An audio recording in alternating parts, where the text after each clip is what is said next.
Shalom, Israel. And when I mean Israel, I'm talking about the Black, Hispanic, and Native Indians. The Lord's 54th annual Passover is going down again this year, sundown, April 1st at 500 South Salisbury Street in Raleigh, North Carolina at the Downtown Conventional Center. It's got enough room for all of us. The Lord's 54th annual Passover. Last year, brothers and sisters showed up from all over the world, rocking ancient garments and glorious apparel in order to serve the Most High in Christ. Now, it's that time again. Commander General YAHANNA is putting out the decree for all brothers and sisters to show up sundown, April 1st in Raleigh, North Carolina. Join us at the Sheraton in Raleigh, the hotel right downtown. It's at 421 South Salisbury. The Passover is right up the block at the Convention Center, literally within walking distance. Make sure you pull up. Make sure that you do your due diligence because rooms are going fast and they are limited this weekend. You understand? We have months in advance of preparation. Do not wait till the last minute to get your room. The Lord's 54th annual Passover, Saturday, April 1st in Raleigh, North Carolina. Join us there. It's about time, sending curses to them enemies. Oh yeah, it's going down. Join us for this year's All Black Party, hosted by Commanding General YAHANNA and the I.S.U.P.K. This year, it's going down in Durham, North Carolina at the Durham Armory. Last year, brothers and sisters came out from all over the world. It was a packed house to celebrate the 2022 Hebrew Academy graduates. These brothers faced life and death, and as a result, they were honored on this night for their sacrifice and their victory at the gauntlet. But wait, this year, it's going down. There will be a Hebrew concert featuring Captain Akkad, 144 the Rebel, King Ty, Captain Ty Ward, One Westworld, Lost Tribes, Captain Katazar, YAHANNA, also known as Dopey, and Officer Natazar, U.P.K. Natazar, and much more. It's going to be an open bar. Make sure that you get your tickets. It's going down this year, 2023, the 54th annual Passover and the annual All Black Party, hosted by Commanding General YAHANNA and the I.S.U.P.K. Stay alive, still blessed, and still we rise.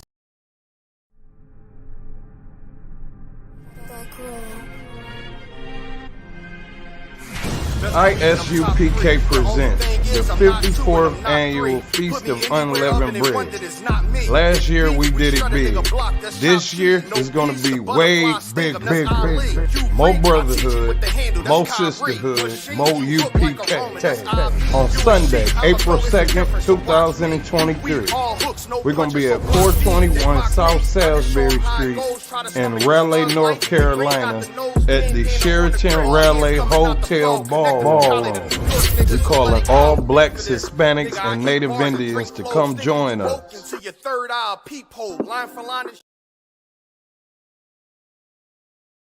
Shalom, Israel. And when I mean Israel, I'm talking about the Black, Hispanic, and Native Indians. The Lord's 54th annual Passover is going down again this year, sundown, April 1st at 500 South Salisbury Street in Raleigh, North Carolina at the Downtown Conventional Center. It's got enough room for all of us. The Lord's 54th annual Passover. Last year, brothers and sisters showed up from all over the world, rocking ancient garments and glorious apparel apparel in order to serve the Most High in Christ. Now, it's that time again. Commander General YAHANNA is putting out the decree for all brothers and sisters to show up sundown, April 1st in Raleigh, North Carolina. Join us at the Sheraton in Raleigh, the hotel right downtown. It's at 421 South Salisbury. The Passover is right up the block at the convention center, literally within walking distance. Make sure you pull up. Make sure that you do your due diligence because rooms are going fast and they are limited this weekend. You understand? We have months in advance of preparation. Do not wait till the last minute to get your room. The Lord's 54th annual Passover, Saturday, April 1st in Raleigh, North Carolina. Join us there. It's about time, sending curses to them enemies.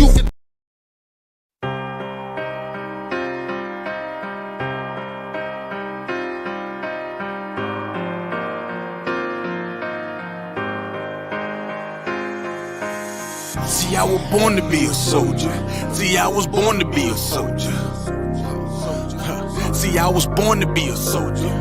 I was born to be a soldier. Hey, hey. See, I was born to be a soldier. I was born to be a soldier. See, I was born to be a soldier. See, I was born to be a soldier. See, I was born to be a soldier. See, I was born to be a soldier. See, I was born to be a soldier. See, I was born to be a soldier. Left, right, left. I can tell you what it feels like when them problems kicking in. I call it real life. Now I'm feeling trapped. Who can I trust? Second guessing everything. Who can I love? I remember sleeping on the floor, ready for whatever. I was sleeping by the door. I was down bad, didn't want no one to know. I was on my own, didn't have nowhere to go. Everything I seen was a test. I was born to be a soldier, nothing less. This is the life that I chose. This the life that I chose. This the life that I chose. This the life that I chose. See, I was born to be a soldier. I was born to be a soldier. This is the life that I chose. See, I was born to be a soldier. See, I was born to be a soldier. See, I was born to be a soldier. See, I was born to be a soldier. This is the life that I chose. See, I was born to be a soldier. See, I was born to be a soldier. Left, right, left. All black is the uniform. Soldiers dead and gone. I'm forever pouring liquor for them. Try me on my brothers, and I'll be moving bodies for them. Came up out the struggle and maintained through the storm. Niggas dying for dead presidents, fucking up their residence. White man dirty tricks. They call this shit politics. Vagabonds, and they some natural born lunatics. That what they is. They shut you down when you speaking truth. It black boots when you in the truth. It black boots when you in the truth. This is the life that I chose, nigga. See, I was born to be a soldier. I was born to be a soldier. See, I was born to be a soldier. See, I was born to be a soldier. See, I was born to be a soldier. See, I was born to be a soldier. See, I was born to be a soldier. See, I was born to be a soldier. Left, right, left.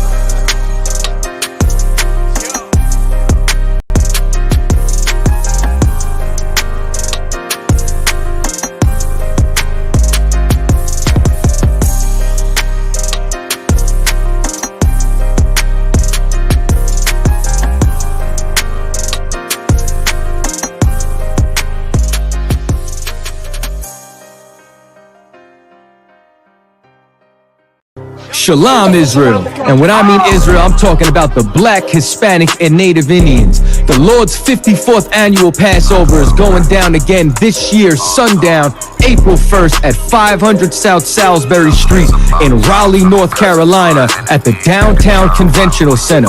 It's got enough room for all of us. The Lord's 54th annual Passover. Last year, brothers and sisters showed up from all over the world, rocking ancient garments and glorious apparel. apparel in order to serve the Most High in Christ. Now, it's that time again. Commander General YAHANNA is putting out the decree for all brothers and sisters to show up sundown, April 1st in Raleigh, North Carolina. Join us at the Sheridan in Raleigh, the hotel right downtown. It's at 421 South Salisbury. The Passover is right up the block at the convention center, literally within walking distance. Make sure you pull up.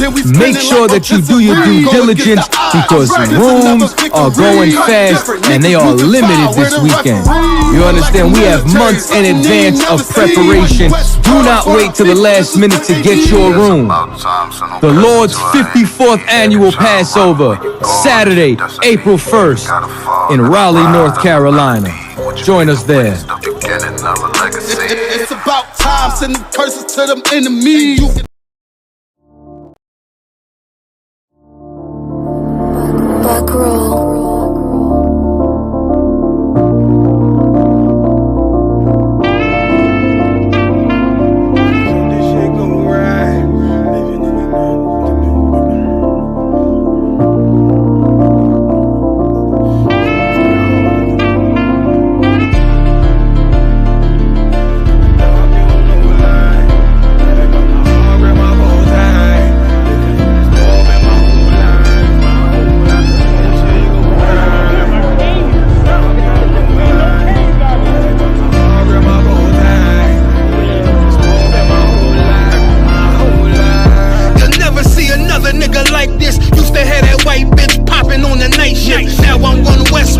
Than an ice pick on you rappers' necks, and it's feeling like some vice grips. Yeah, that's light shit. Send my bro a kite quick. Times of war, we ain't forget about you. Keep your light lit. Rappers can't see. Most of them scared to witness. Go on, close your eyes. There's one right here for the trenches. Bad bitches, natural hair or extensions. Hood niggas that'll probably grip like some dentures. Brothers on them fences. 23 and 1 out. Praying that commissary hit before it run out. Bitches on the gram, dog filter with their tongue out. Couldn't stay home because they found the dugout. Closed casket, burner in the low jacket. My co-captain, riding on these whole rappers. My hoes fabulous. Now I don't mean that derogatory, but I'm a player and there's no my women riding for me. I avoided Maury. I got 2 jets. If I can't make it through for them, then I'm useless. Sit down that roof, Chris, with a couple bosses. After the war, just to count our losses. There's not many. You see a smile on my face, but I'm not friendly. Gun on my waist, sipping white Henny. I just hope this shit go right. Living in the dark, you don't know light. Gotta got my heart with my bow tie. Waiting on the swerve in my whole life. I just hope this shit go right. Living in the dark, you don't know light. Gotta got my heart with my bow tie.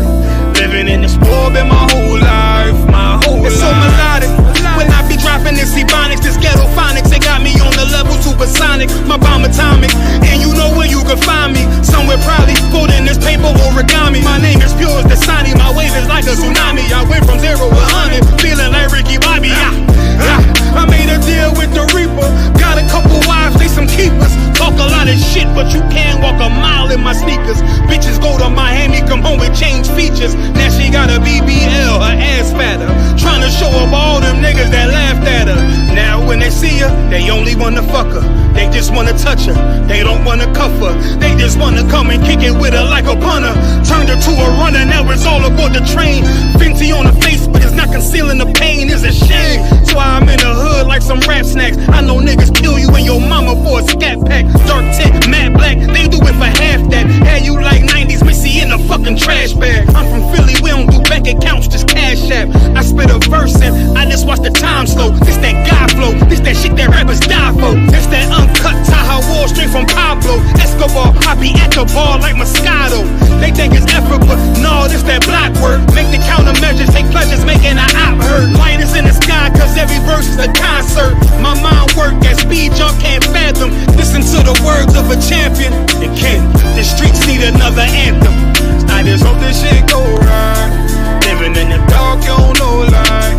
Gotta got my heart with my bow tie. Waiting on the swerve in my whole life. I just hope this shit go right. Living in the dark, you don't know light. Gotta got my heart with my bow tie. Living in the swerve in my whole life. My whole life.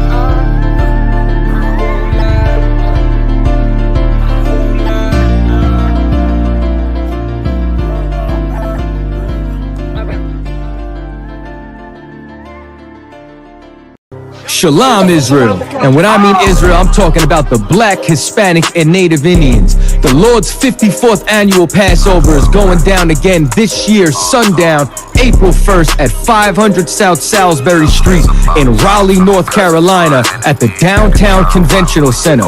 It's got enough room for all of us. The Lord's 54th annual Passover. Last year, brothers and sisters showed up from all over the world, rocking ancient garments and glorious apparel in order to serve the Most High in Christ. Now, it's that time again. Commander General YAHANNA is putting out the decree for all brothers and sisters to show up sundown, April 1st in Raleigh, North Carolina. Join us at the Sheraton in Raleigh, the hotel right downtown. It's at 421 South Salisbury. The Passover is right up the block at the convention center, literally within walking distance. Make sure you pull up. Make sure that you do your due diligence because rooms are going fast and they are limited this weekend. You understand? We have months in advance of preparation. Do not wait till the last minute to get your room. The Lord's 54th annual Passover, Saturday, April 1st in Raleigh, North Carolina. Join us there. It's about time, sending curses to them enemies.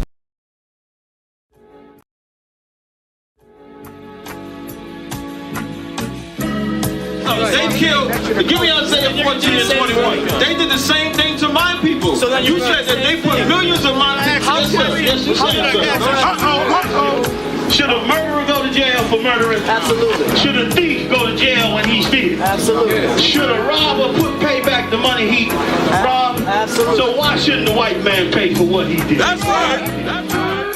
One day you'll see just how it feels. Payback is a dog. It's a dog. Payback is a dog. It's a dog. Payback is a dog. It's a dog. Payback is a dog.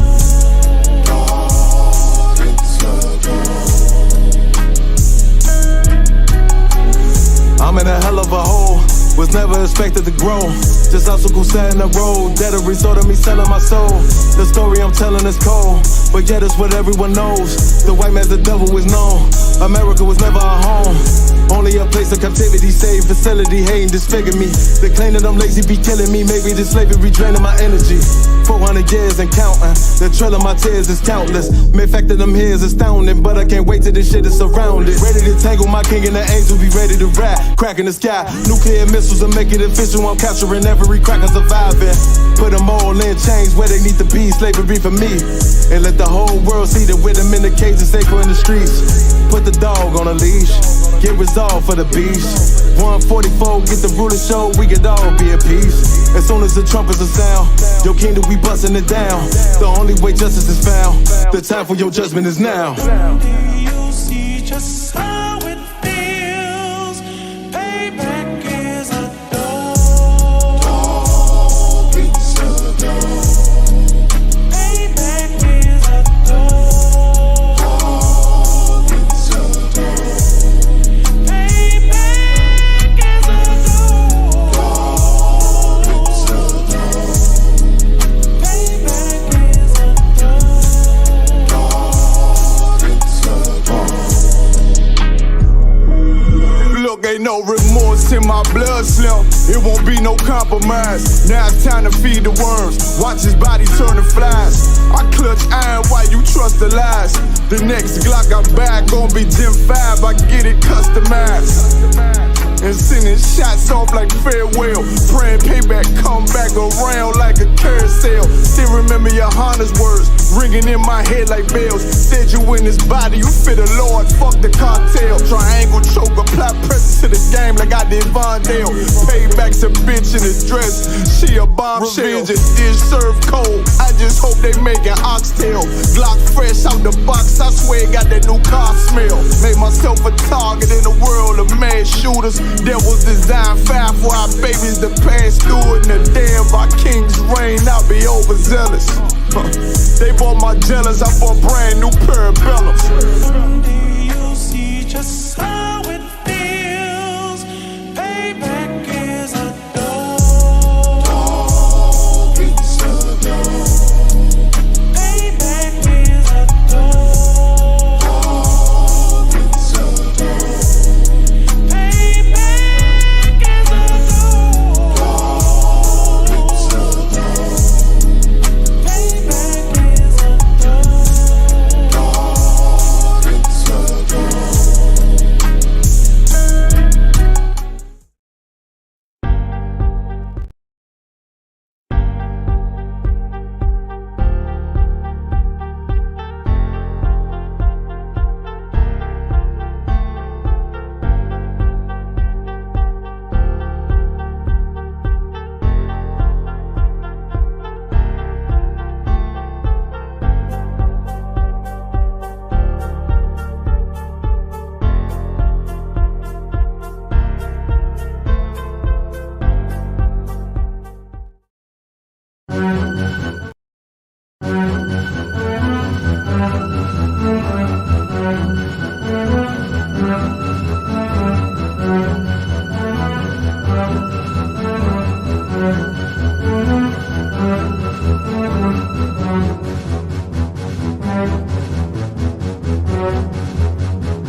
Yeah, get it. Yeah. Put up. Yabashim Shabakathum.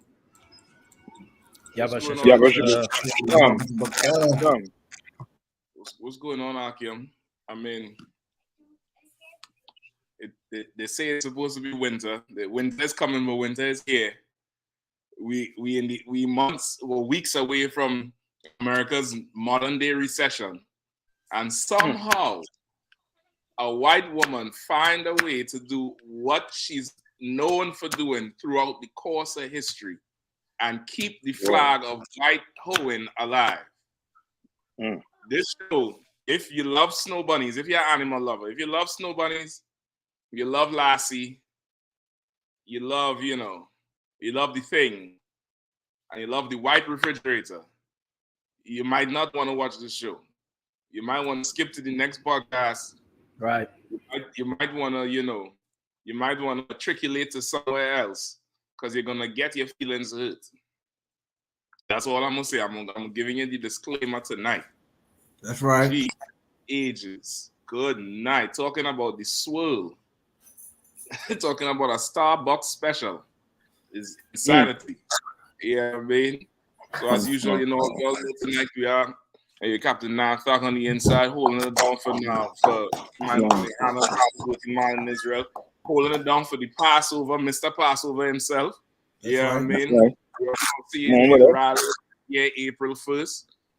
You know what I mean? We have Captain Kahan coming through as usual, all the way from the south, reporting from the pits of hell himself. That's right. You're gonna have to go clean up that damn police station, man, because yikes. Hey, Cap, all I can say is she was the brains behind the whole operation, pun intended. She really knows how to get ahead. she really knows how to get ahead in life. God damn. We have Captain Kapash from Indianapolis holding it down. He's coming out of the fire, boy. Good night. The graphics there. He looks like you're jumping out of the lion now. Damn right. You know what I mean? That's the Lord. Say again, on? I said that's the Lord. I'm trying to tell you, that's the graphics right there. You know what I mean? And of course, yeah, Captain Natazar holding it down in South Carolina. I'm near that's right hand man holding down the other side of the Carolinas. You know what I mean? You part of that Passover team too. So shoulders gonna be, your two shoulders are April 2nd, your two shows that's gonna be all the way up here. With a lot of weight. That one. Well, it's the wild, man. That's a good thing. That's a good thing. So yep. It's abomination after abomination in this empire, bro. In this empire, it's ridiculousness. You know what I mean? Right. Are you all able to hear me well, or is it the audio muffled? No, you're perfect. Oh, God, we too wild. I can hear you well. I'm perfect. I can hear you well. Okay, Most High in Christ. Where you all Salaki? Where you all feeling to rock with tonight to start off with? You can start off with that brother that got teased. That was horrible. It's a horrible, horrible thing to see. That's the, let brothers and sisters know, the kingdom we live in basically. You know what I mean? This kingdom is evil towards blacks, Hispanics, and Native Indians. Yep. Is that noise coming from me? That's what I'm thinking. I'm thinking it might be mine. No. I'm gonna take my headphones out. Is it like a muffle? Yeah.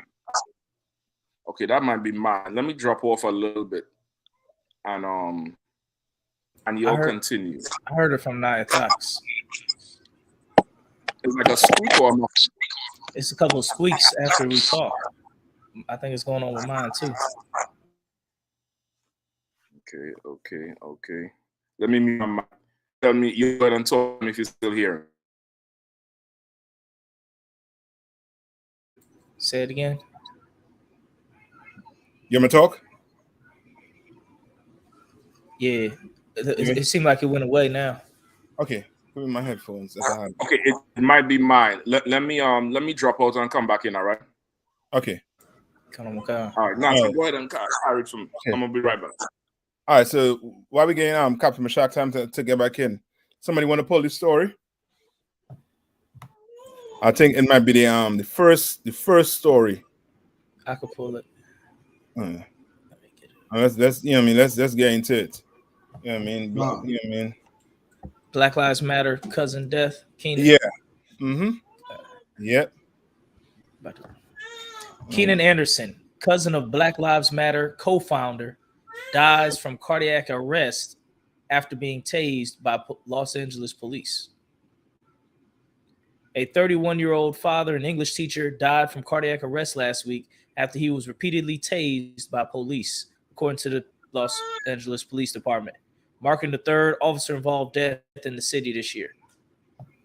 Police encountered Keenan Anderson, who was the cousin of the Black founder, on January 3rd at the site of a traffic collision.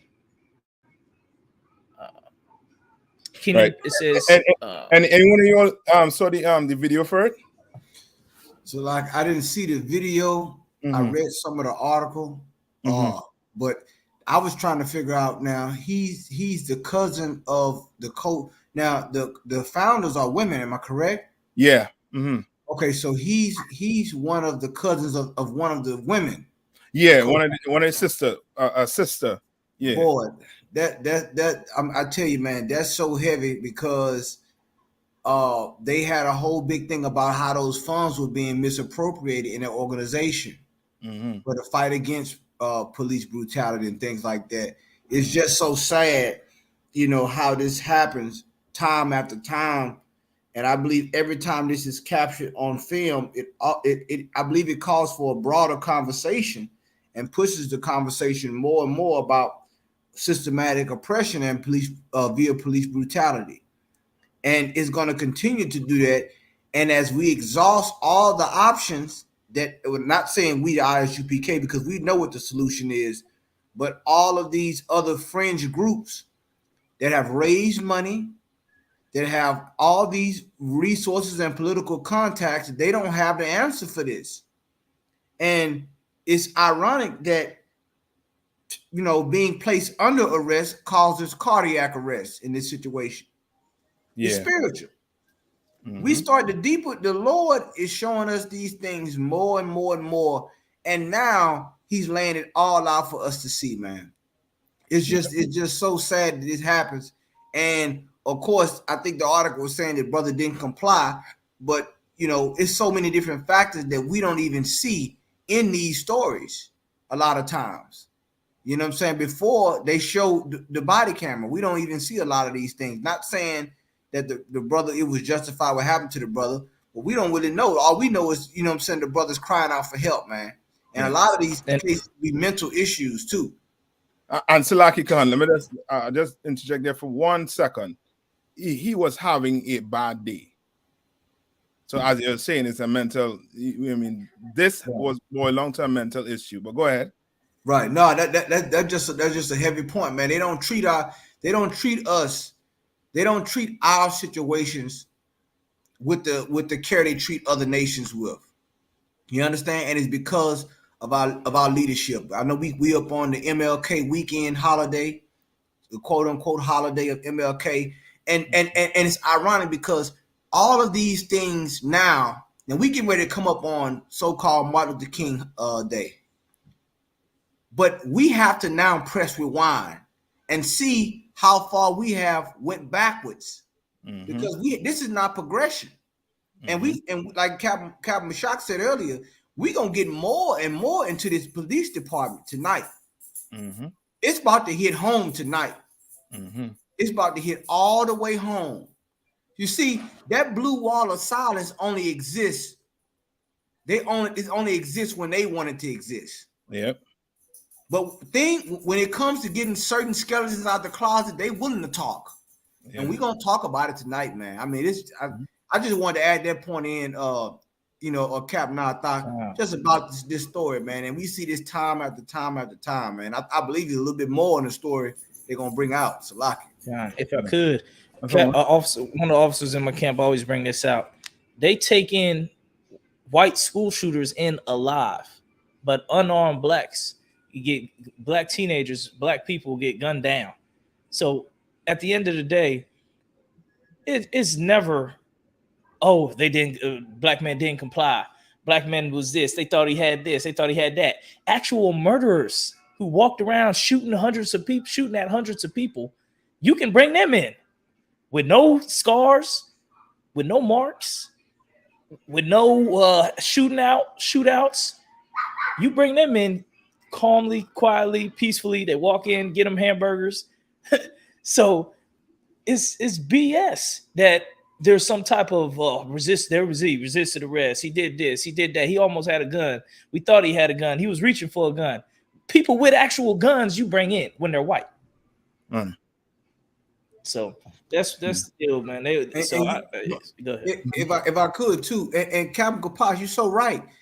These police officers have a utility belt full of options.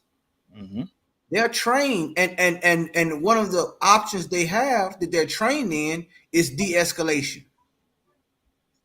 De-escalation is one of the things that they have to be trained in a situation. And a lot of these, majority of these police officers do not have integrity. Like Captain Mashak was bringing out, we're going to go into one story tonight where a woman sucked all of the integrity out of the police department. All of it. Sucked them dry. Okay, she sucked the blue out of Blue Lives Matter. Do you understand what I'm trying to tell you tonight? We're gonna get real great. You better put the kids to bed tonight on Black Watch, because it's gonna get real X-rated. MLK weekend holiday. Did we going all the way in tonight? Okay, Salakia, I yield. And Salakia too. I think I asked the question earlier if anybody saw the video. If you all saw the video, it's a horrible video. It's a horrible video to watch from start to finish. You can literally see the brother having a bad day. Like you are not allowed to have a bad day in America. Nah. You are not allowed. Having a bad day in America mean you can actually lose your life. Yep. You understand? And this brother was clearly having a bad day, and the cops came, and the brother did not make it home. And you would think, okay, well, yeah, he has a utility full of options, utility belt full of options. But he didn't pull the gun. He pulled the taser. And he electrocuted his brother to death. You understand? Tased him to death. You understand? Tased him at least 3 times while he was on the ground with his hands behind his back. This beast was still tasing him. If I could with that too, just now, are y'all hearing me? Testing. Yeah, we hearing you. I hear you. Yeah, again, some device problems tonight. But if I could, like, okay, sound is real good right now, though. It's good to go. Okay, most sign crazy. It's real sad for sure, but it's also like it's like a wake up call for us as Black people, because there's a few factors in here where they're talking about stuff they found in his system, and that could have led to him being so paranoid, because he was very scared on the ground, very, very terrified, right? But whether he was high or not, when these oppressors in uniform come for you, you are going to get terrified, because at one point on the ground, he said they're trying to George Floyd me. They're trying to George Floyd me, which lets you know the amount of terror that was coursing through his veins, right? Not the drugs, not whatever they say they found in his system, but the terror that was coursing through his veins. Now, this is the thing about it. I don't know if it's irony, if it's some sort of poetic, poetic injustice. I can't even say poetic justice. Some sort of poetic injustice, because we've been crying out for the cops to grab the taser instead. You understand? Like we've had many cases where the cops grab the gun, and we saying, as a people, we cry out and say, y'all couldn't grab your taser, you couldn't do this, you couldn't do that. I apologize if this point was made already. I know I missed a little bit, but they grabbed the taser and still put him to death. And still tased him until he died. So, okay, that lets you know 2 things. Like the scriptures say, stay far from him that have the power to kill.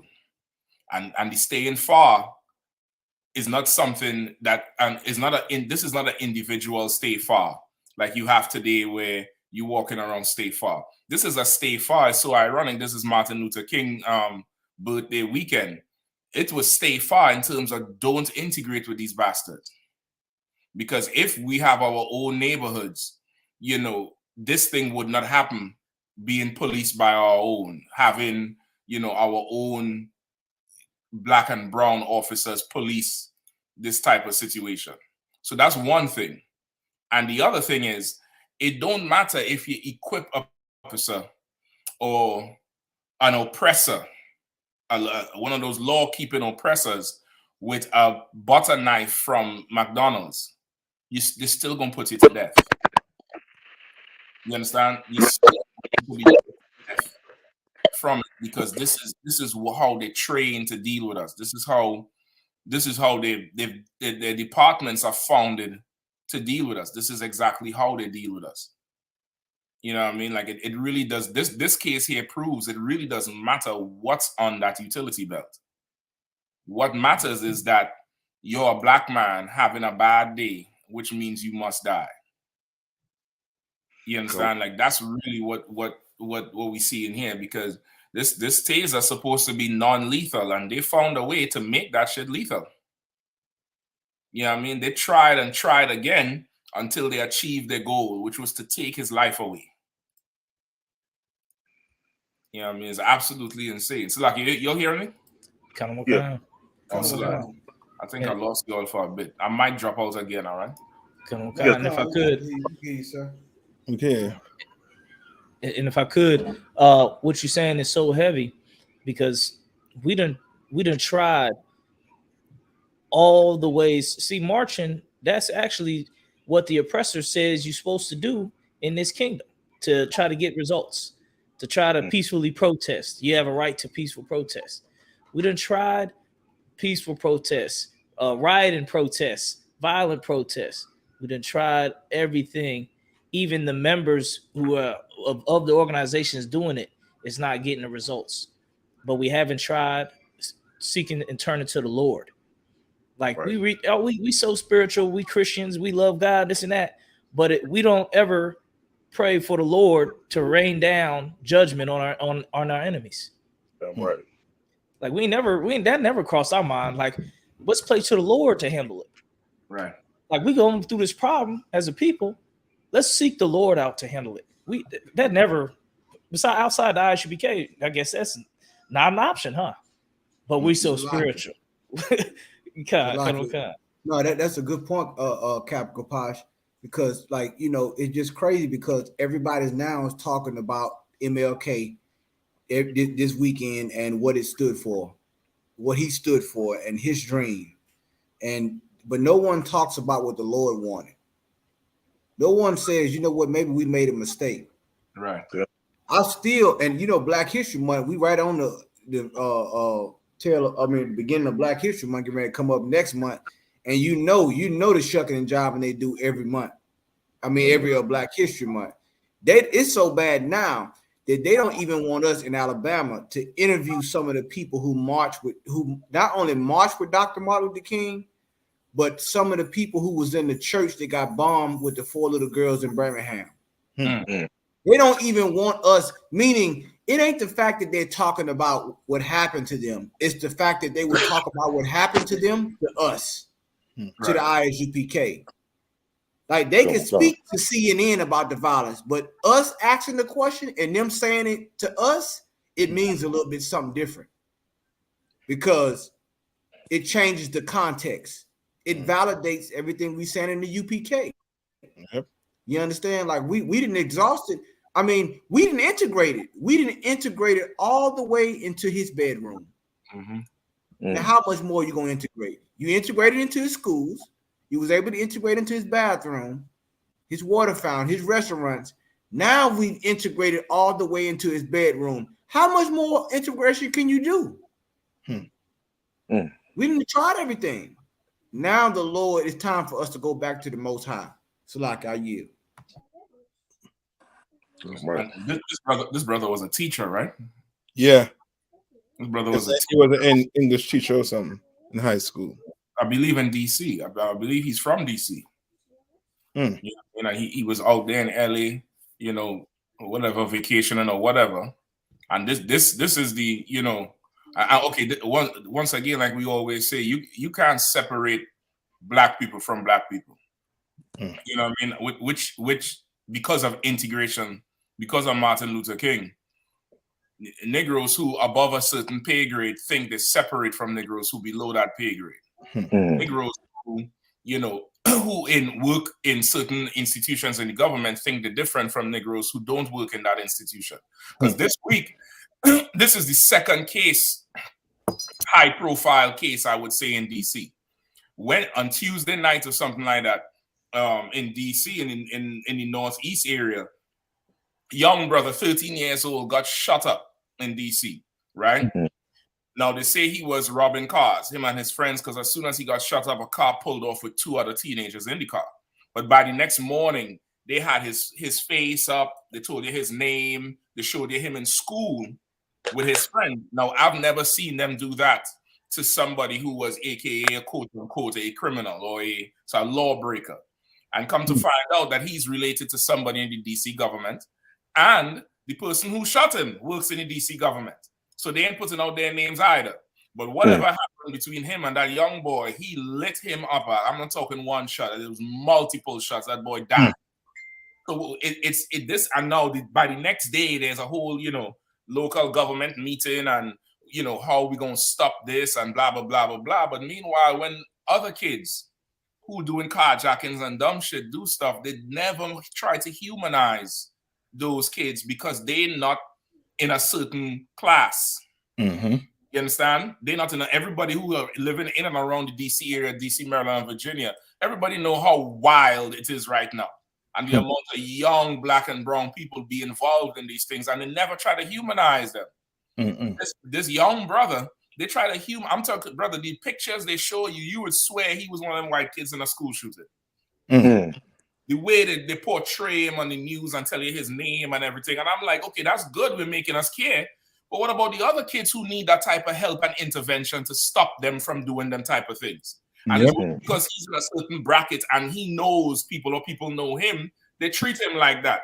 You get the point? And it's the same thing here. The headline with this story is not just a brother got killed, but they're saying what cousin of Black Lives Matter founder. once again, trying to put some sort of prestige on him when they're killing anybody. That's right.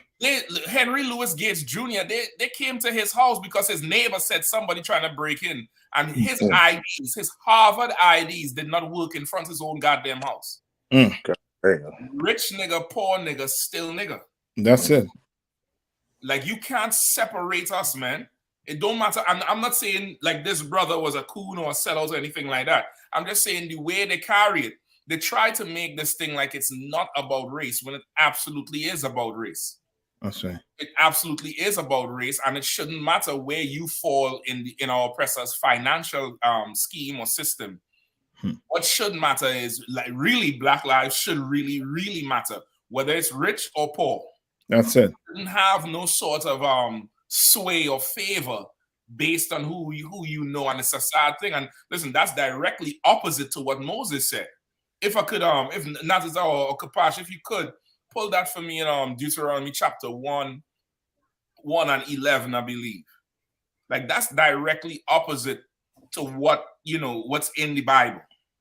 Like, the way we should be dealing with things. And of course, you can't expect this this oppressor to, you know, be just. But this, I got the scripture. This here is really an example of how we should be.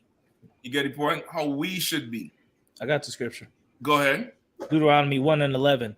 The Lord God of your fathers make you 1,000 times so many more as ye are, and bless you as he hath promised you. Go ahead.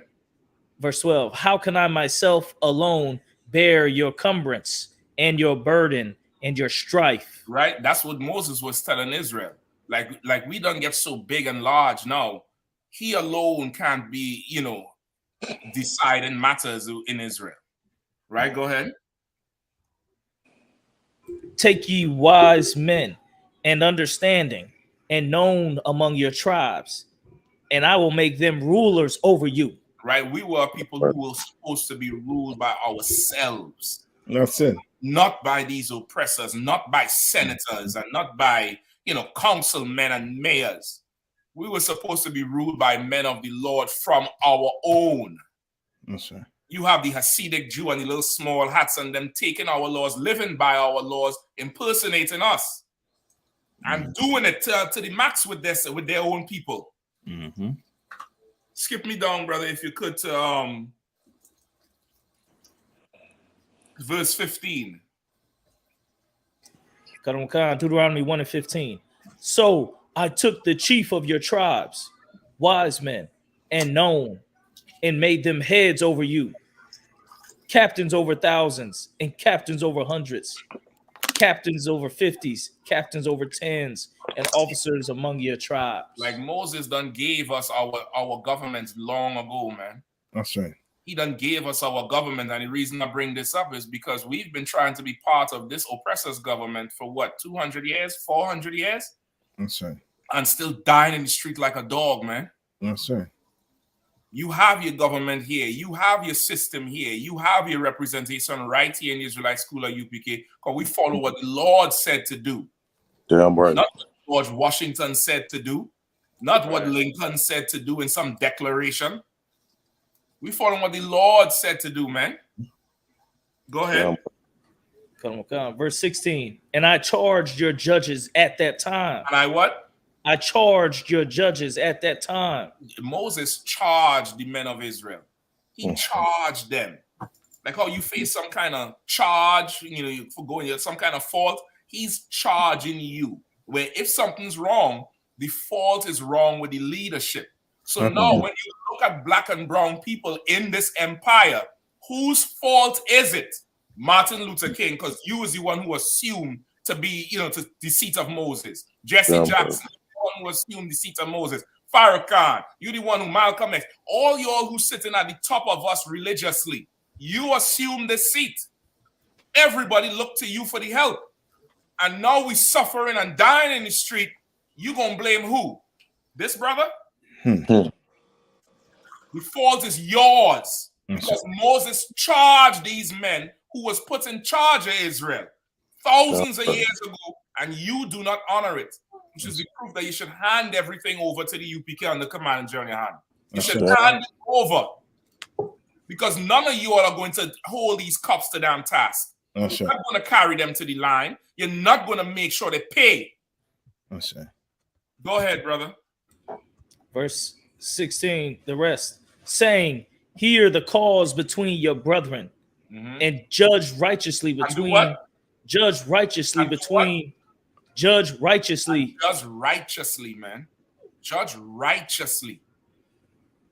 Keep going. Between every man and his brother, and the stranger that is with him. Keep going.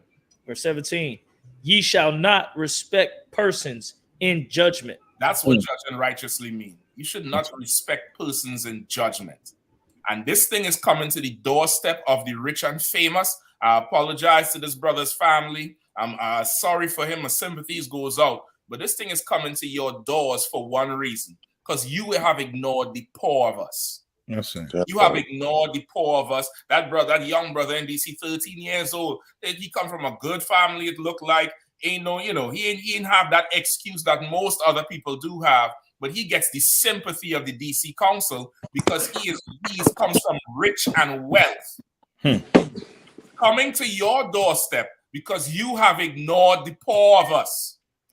You have ignored those of us who don't have that voice, who don't have some uncle on the state senate board or the council board, who don't have some uncle sitting in the 5th ward in DC or on DC's council or in DC's mayor circle. We don't have that. You should hear how the report of that brother getting shot in DC. They said the man came out there and confronted him. And they spoke for a second, and then multiple shots ran out. He was killed. You know why? Because of the same miscarriage of justice. I'm going to explain what I mean when I say that. He was killed because the atmosphere, what's in the air in every one of these cities, and not just DC, in every one of these cities, what's in the air is we're tired of you niggas and your shit. We're tired of you Hispanics and your shit. That's what's in the air. So now when you have this young 13-year-old boy who doing something that,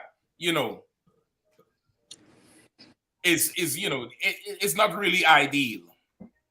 Because I don't want to just, say he doing something wrong, which he did. But I've seen these white boys do way worse. I've seen these white boys do the same thing. And a judge, the white boy who from, I think it was Yale or Duke, who raped the girl. He was a swimmer. Raped the girl. The judge told the girl she should have kept her knees together and held it stronger. And then turned to the boy and said, I'm not going to sentence you because everybody makes mistakes and you deserve a second chance. He's a swimmer and we don't want to ruin the rest of his life. You understand? I know you're familiar with what I'm talking about. Yeah. You understand? I've seen that. So now these young brothers may do something that's less than ideal. Might do something that's less than ideal, but the whole atmosphere is with America is tired of you Negroes and you Hispanics and you wetbacks and you red people and your bullshit. So I'm gonna empty the clip on a 13-year-old boy. That's it. That's one side. And then after that, you rich Uncle Tom Bougie step in fetching, think you goddamn, you think you just a dark-skinned white man. You wanna know, treat the case as something separate from those who embarrass you. Those who, you make us look bad, that type of Negro.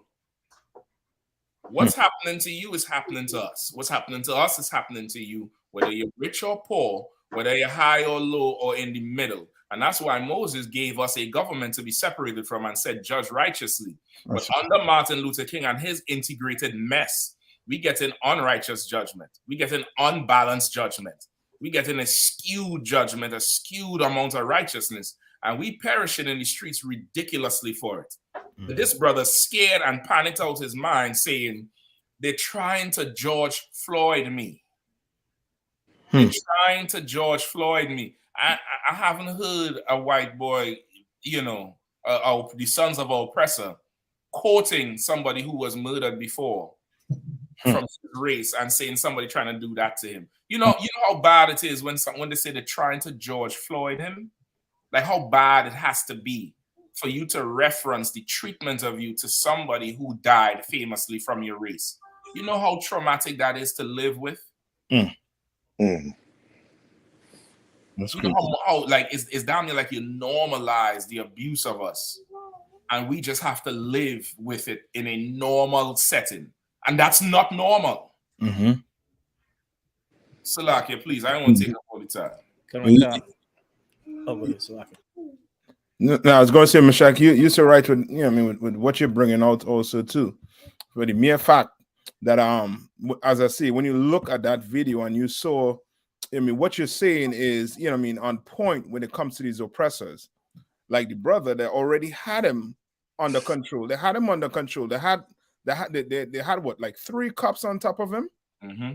3 cops on top of him. And this bastard is still reaching in and saying, I'm going to tase you. Tase him once. Tase him twice. Right. Tase him 3 times. While he's on his back with his hands behind his back. You understand? So what more? What more? Now, how are you going to train your kid to deal with something like that? Right. You understand? Like you trying to teach your kids how to respond to the police when there's no training your kid to respond to these beasts, these beasts. You understand? There's no training them. The best training they can get is inside here in the UPK. That's right. You want to survive that police brutality, you better come in here and learn how to do it, how to stop it before it actually happens. Yep. You understand?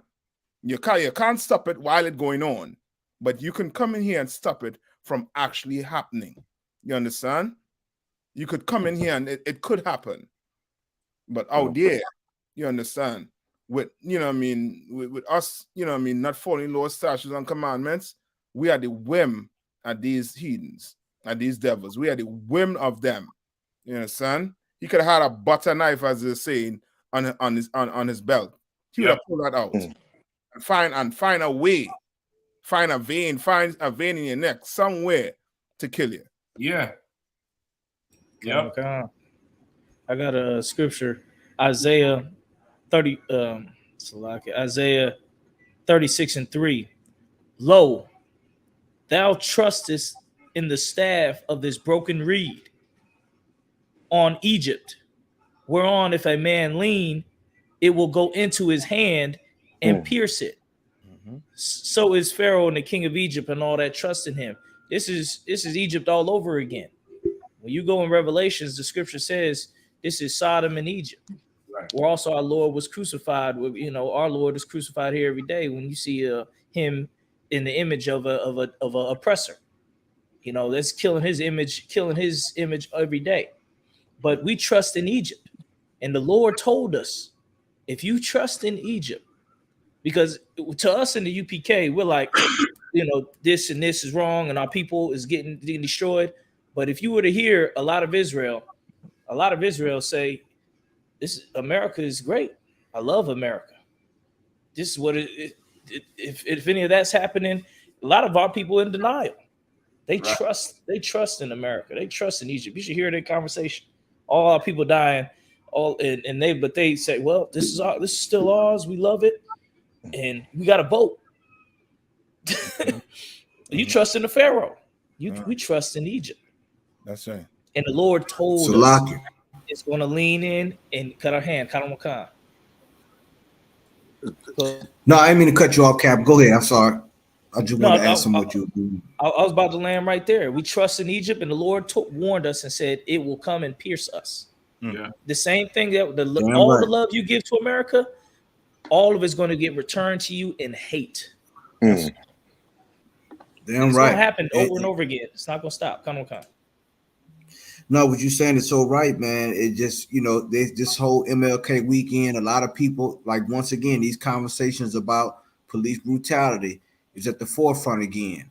Like, we can press rewind. We can, press rewind and go all the way back to the images of being black and white, and then bring them up to today, and they're in color in HD, and they're the same. This is the same scenario.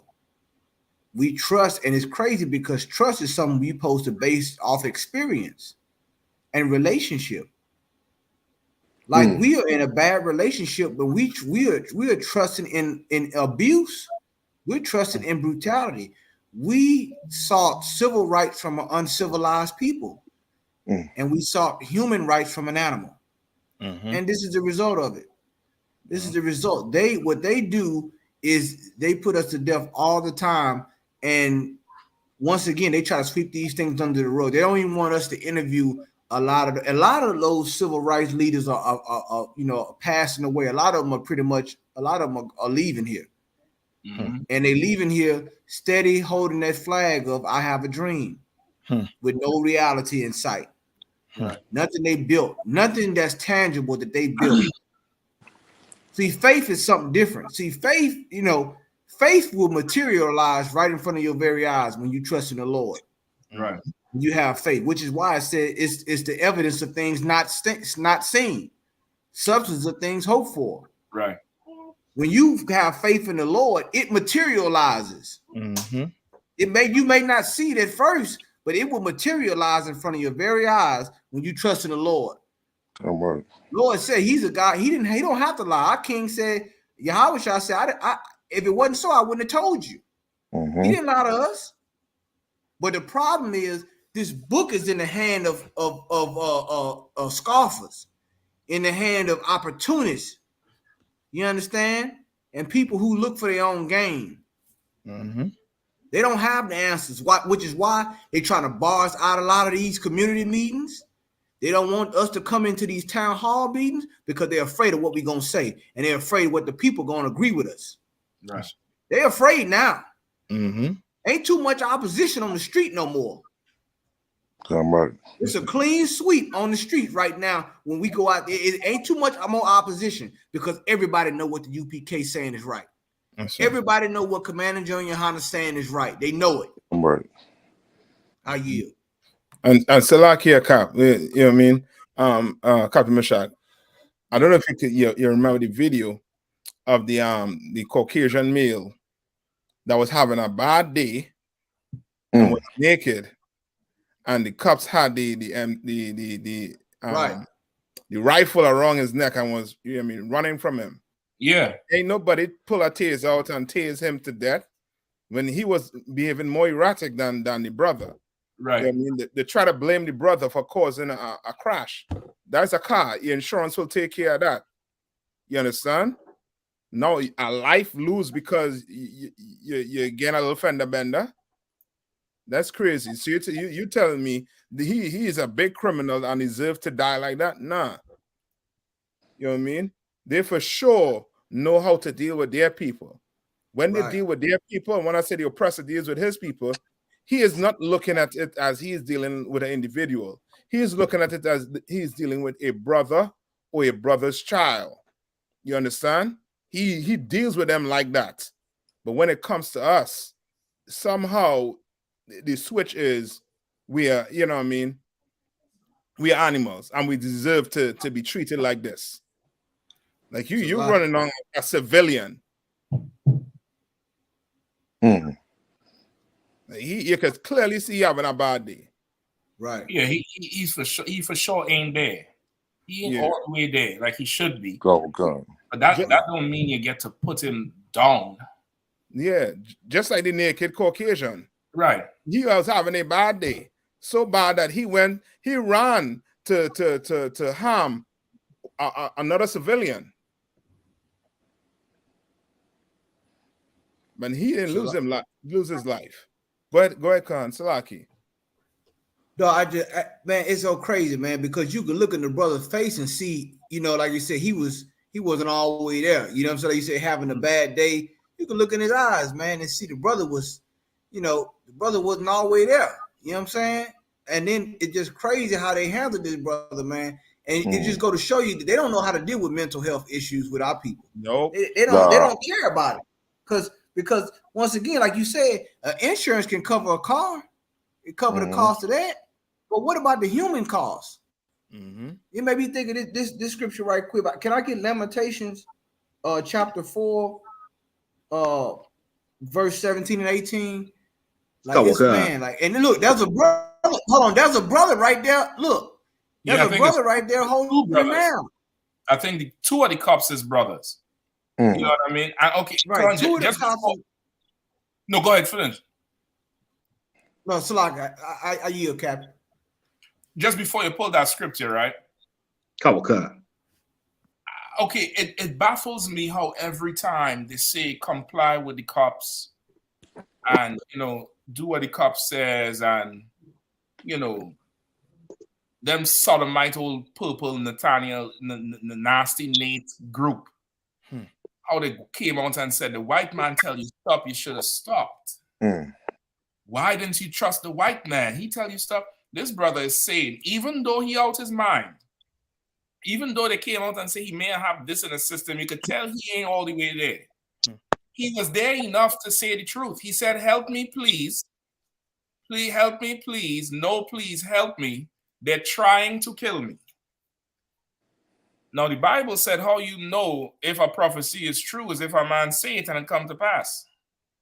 Freddie Gray ran because he knew you was going to kill him. And he was right. You killed him. This brother was refusing to comply because from the time he pulled up on that bike, no matter where this brother was mentally, he knew they were trying to kill him. At some point, any psychologist, anybody who behavioral scientist would look at this and be like, well, we had to do something because these victims end up dying. And every time they say, please, you're trying to kill me. So maybe they're seeing something we not seeing. If this was any other nation that had so many videos of people saying, man, you going to kill me, you're trying to kill me, and they end up dying, there would be a full out overhaul of these departments. Like how many times this brother saying you're trying to kill me and you keep on with the goddamn behavior. There was no point in time to try to calm this brother down. Offer him a goddamn bottle of water. Brother, you look thirsty, huh? You want some water? Here's some water. No, I ain't trying to arrest you. I'm just trying to help you out, man. You all right? Man, come sit here. We good. We good. It's okay, stay over there. I ain't gonna come no closer. Here's a bottle of water. What's going on? Tell me about your day. Spend some time doing something useful, you bastard. Hey, Salaki, sir. Go ahead. It's so heavy what you're saying because this just goes to prove that this is such a deep hatred that runs, you know, in the society for Black, Hispanics, and Native Indians, because they have psychological evaluations and you know, and psychologists that sit down with these cops and talk about, you know, how to identify certain mental illnesses in people, you know. But the only thing about it is that it only applies of course to like the situation you was bringing up about how, you know, the white man was walking around with the gun and he was butt naked. You know, they're trained to recognize mental illness in that and show a lot of patience or you know, or yield to that. But when it comes to a brother or a sister, it's just automatically, you know, put them to death. So I just wanted to point that out, sir. Salakia. And Salakia. So, go ahead. No, I was going to just add on to, you know what I mean? Like, I sure they have somebody in there who's skilled in negotiating. They could have hold the brother down and put a negotiator on the phone. Put somebody on the phone who has some skill with, I mean, a mental situation. Just hold him down. Just hold him. Well, now they ain't going to do that because that negotiator needs to be, that's billing hours. If he had to come into play, he has to be able to bill these hours. And that's really what it is. That negotiator, he has a specific skill, like a parole officer. A parole officer, you got to pay the damn parole officer to keep track of you. So now to put this negotiator on the phone is going to cost money. They're not going to waste money on this nigga, which is why I'm saying we have to be separate because this here is just straight up and down compassion. That's all it is. That's all. Brother, I've seen them. So, come on, I'm coming right back to you. Salaki to cut you off. Look, come on. I've seen them pull horses out of ditches, and spray the horse down with water and give the horse water. You seen the recent video with some horse collapsed in New York with the heat. And the cops and the people and them are saying, man, just, hose him down. They have compassion on everybody else. But in this empire, we have absolutely no value. And the proof is how they treat us and the justice that comes after it. Yes, sir. There has to be something where this brother is saying, they're trying to kill me, and they kill him. They kill him. So now what? Who was right and who was wrong? Salaki Kahan, go ahead, brother, please. Now that's heavy. Oh, that was heavy, Cap. You know what I'm saying? Just all right, that scripture right there, Lamentations, it's definitely gonna go all the way into what y'all bringing out, man. Because, man, I mean, we can get that scripture. I want to just kind of break it down a little bit for all the brothers and sisters that's watching on Black Watch. Kawakan. Lamentations chapter 4, verse 13.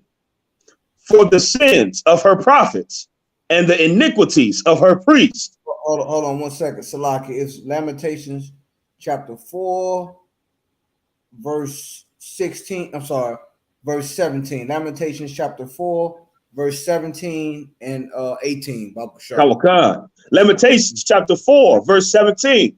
As for us, our eyes as yet failed for our vain help. You understand? Like our eyes, we looking for vain help, man, in America. Martin Luther King, that dream of us integrating, that's vain help, man. That's vain help that we did. Because look what's going on. We can't even get, a simple arrest turn into cardiac arrest. Yep. Your body can only take so much electricity. They know this. You understand? There's so much electricity your body, your volts, your body can take, your heart can take, your nervous system can take, your brain, certain organs shut down. These are things that they know. Keep going. Kawakan. In our watching, we have watched for a nation that could not save us. And that's this nation. Just like many other nations that we've been under oppression under. We're watching for a nation that can't save us. The Lord telling us this. Through Lamentations, meaning sorrow. Keep going. Kawakan. They hunt our steps that we cannot go in our streets. They hunt our steps, man. You understand? These people hunt. They don't just hunt animals. They hunt people. Call it a manhunt when you running so-called running from the law. They hunt our steps. Yeah, and notice it says, I'm sorry, Cap. No, I just gonna say instead of a horse, he on a motorbike. Right. Exactly. Like it's so heavy, Cap. Like you go back to Martin Luther King time, they was on the horses, or a little bit before they was on the horses. Now you fast forward it, HD.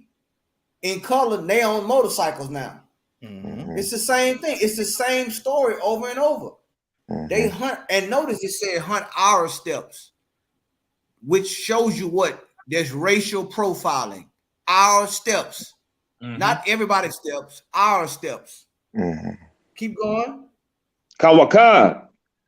Our end is near. Our days.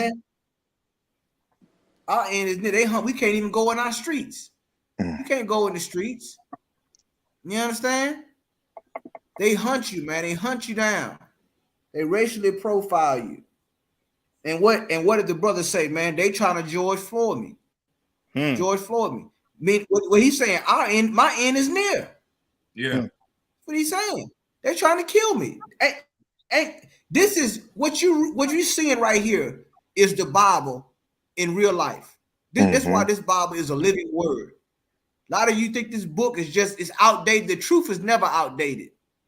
It's past, present, and future. What you seeing right here is what we reading in Lamentations right here. He said when he said they trying to George Floyd me, they trying to kill me. That's what the scripture just said. Our end is near. Keep going. Kawakan. Our days are fulfilled, for our end is come. That's what that brother was saying, man. And that's what we say. That's what you do when you give up, when you can't fight and you give up the fight. That's what happens. Meaning I'm about to die. Okay, they about to kill me. My end is near. Our days fulfilled. I mean, this is. I mean, come on, man. Salaki, I yield. Man, look, Kahan, that's down there the perfect precept to go along with this right here, because okay, this brother he's extremely terrified, and I could never get. It's like these oppressors get turned on by your terror. Like the more you scared and the more you scream out and beg, is the more they get turned on. They get emboldened. They do it more. Like the you know, if you drive in a car and it's making a noise that's not normal, the fan belt or the brakes or something, whatever it is, you slow down. Right or wrong? Don't you slow down? You turn the music on. You try to listen to hear what sound the car making, and you be like, "That don't sound right. Let me pull over. Let me check what the hell I'm doing before I do what? Cause further damage." Because you don't know what a person doesn't make these sounds under normal circumstances.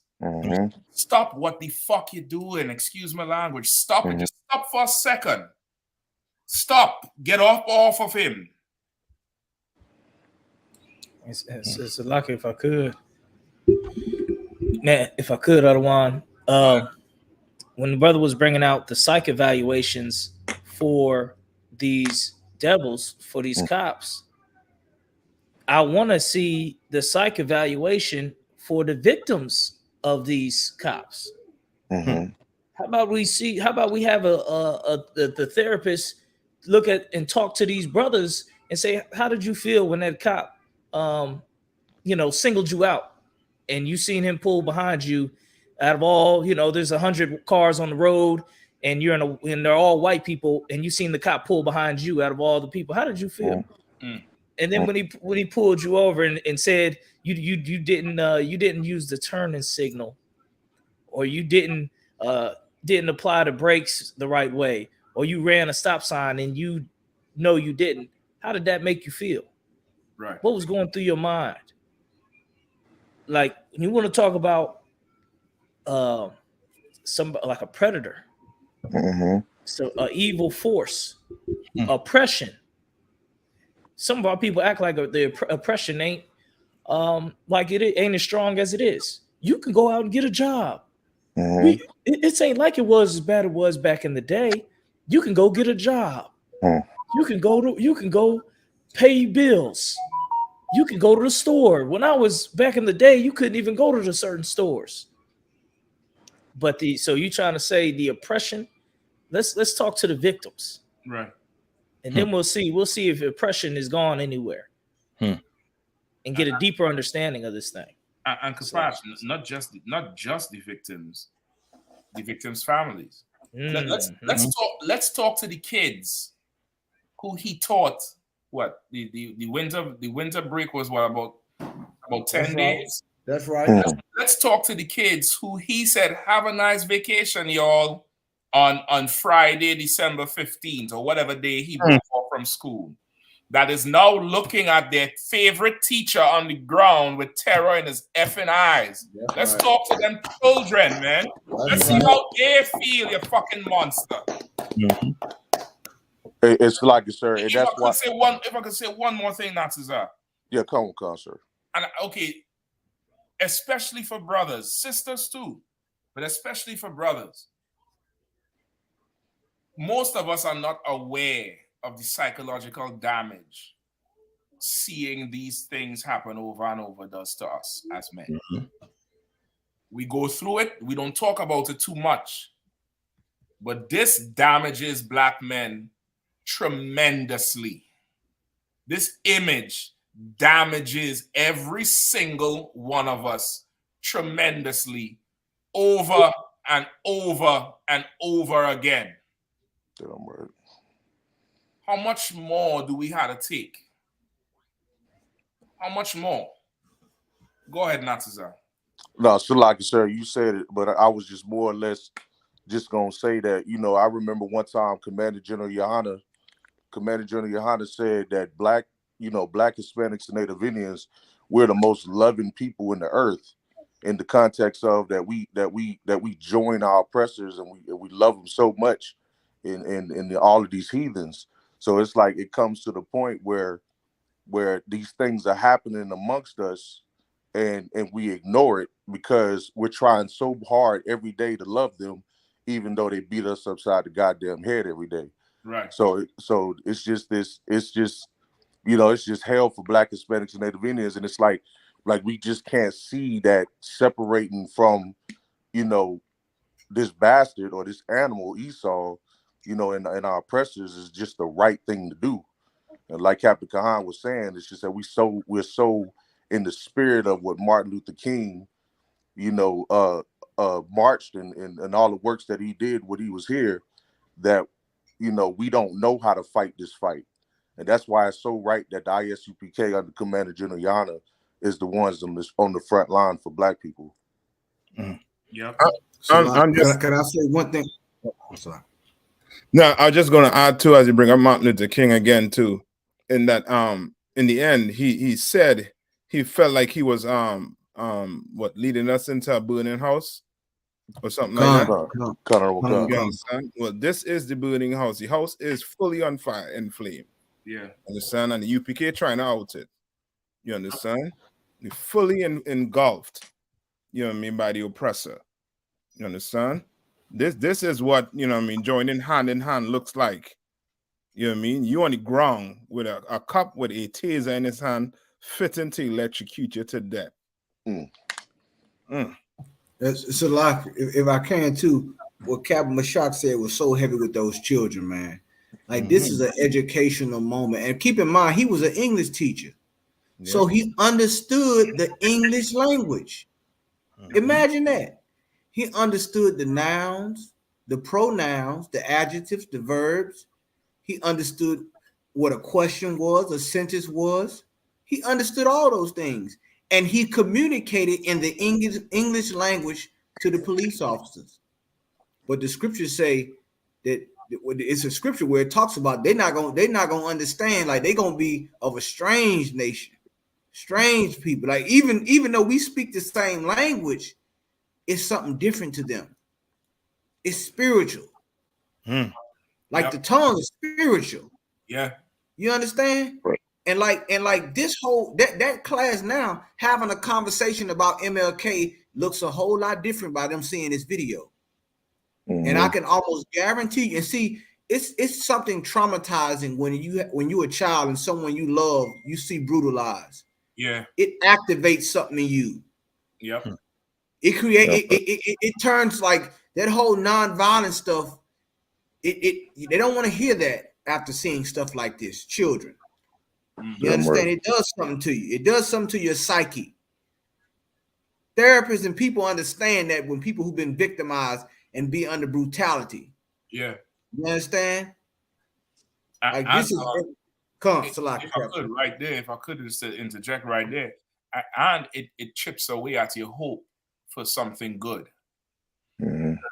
Okay, this person means something to you. So as a child, you know, being you know, being naive or being so young and innocent, you love this person and this person is good to you and in your eyes. So you hoping that because they're good to you, that as they're pleading, something good will happen to them. And then when nothing good happens to them, it raises the question in that child's mind, like, why would they do this to Mr. So-and-so? And the only answer to that is, I should not have hoped so strong for that. I should not have wanted so much. And it starts to chip away at the hope and the drive and the willingness to live. And before long, you have a depressed 20-year-old who doesn't give a damn about life. Damn right. Will abort babies and murder their brothers, murder their sisters. And you see it so much, a young brother going to court and you hear the charges and you be like, damn, young brother, why you throw your life away? Because I watched my teacher get fucking murdered on the TV. And he was the only one who cared about me. He actually taught me how to read. So they don't understand what they do to us, man. That's right. They don't understand it. And Michelle, take that all the way to the home with the black man not being in the house. They don't understand what they do. You know what I mean? They do understand what they're doing to a point.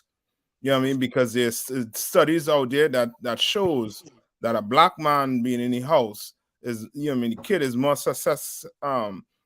like more inclined to go to prison, more inclined to turn, you know what I mean, to turn to a life of crime. That's right. Without that black man in the house. So they do to a point understand that, you know what I mean, that emasculating, that, you know what I mean, putting us to death on HD for other black men to see is doing something, you know what I mean, to our minds, where it's messing us up to the point, you know what I mean, whereas, you know what I mean, we is either a life of crime or we violent towards each other. Yeah. You understand?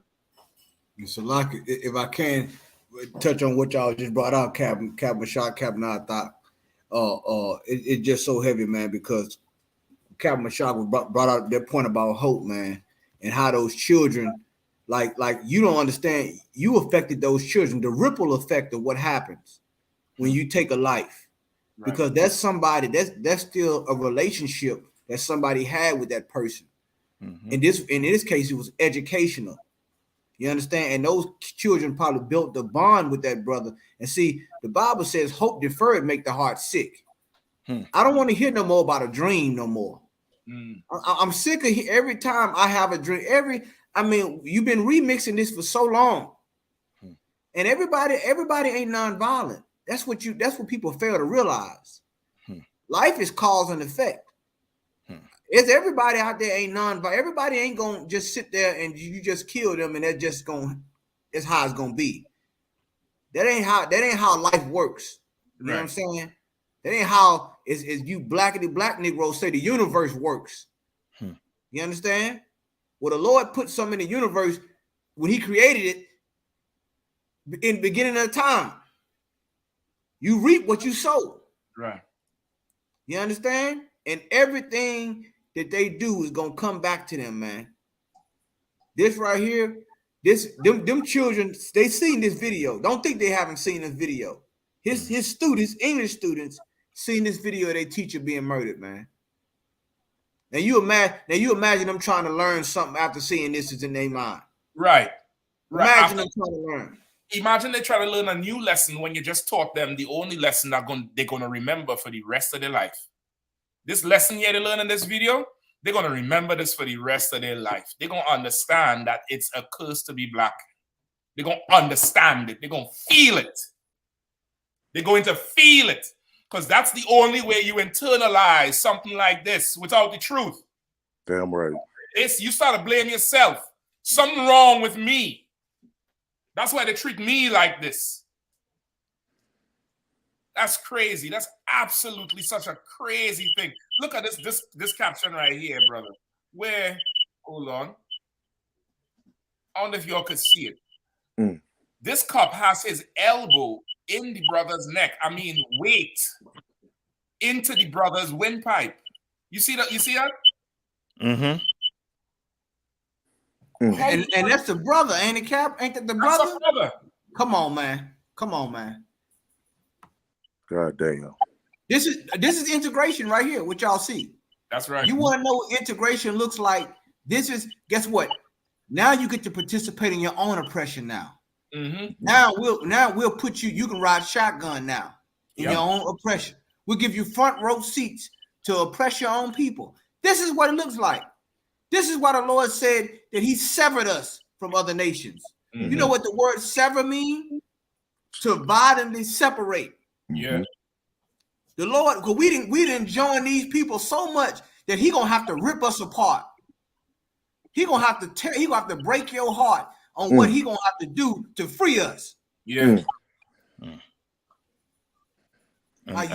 And to that point too, you know what I mean? Nobody around there trying to de-escalate it. Nobody talking to the brother. Nobody trying to tell you, brother, yo, calm down. We ain't trying to hurt you. You know what I mean? It's chill for a minute. You know what I mean? It's calm yourself all the way down.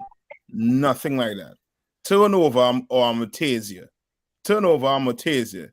He is turning over, tased.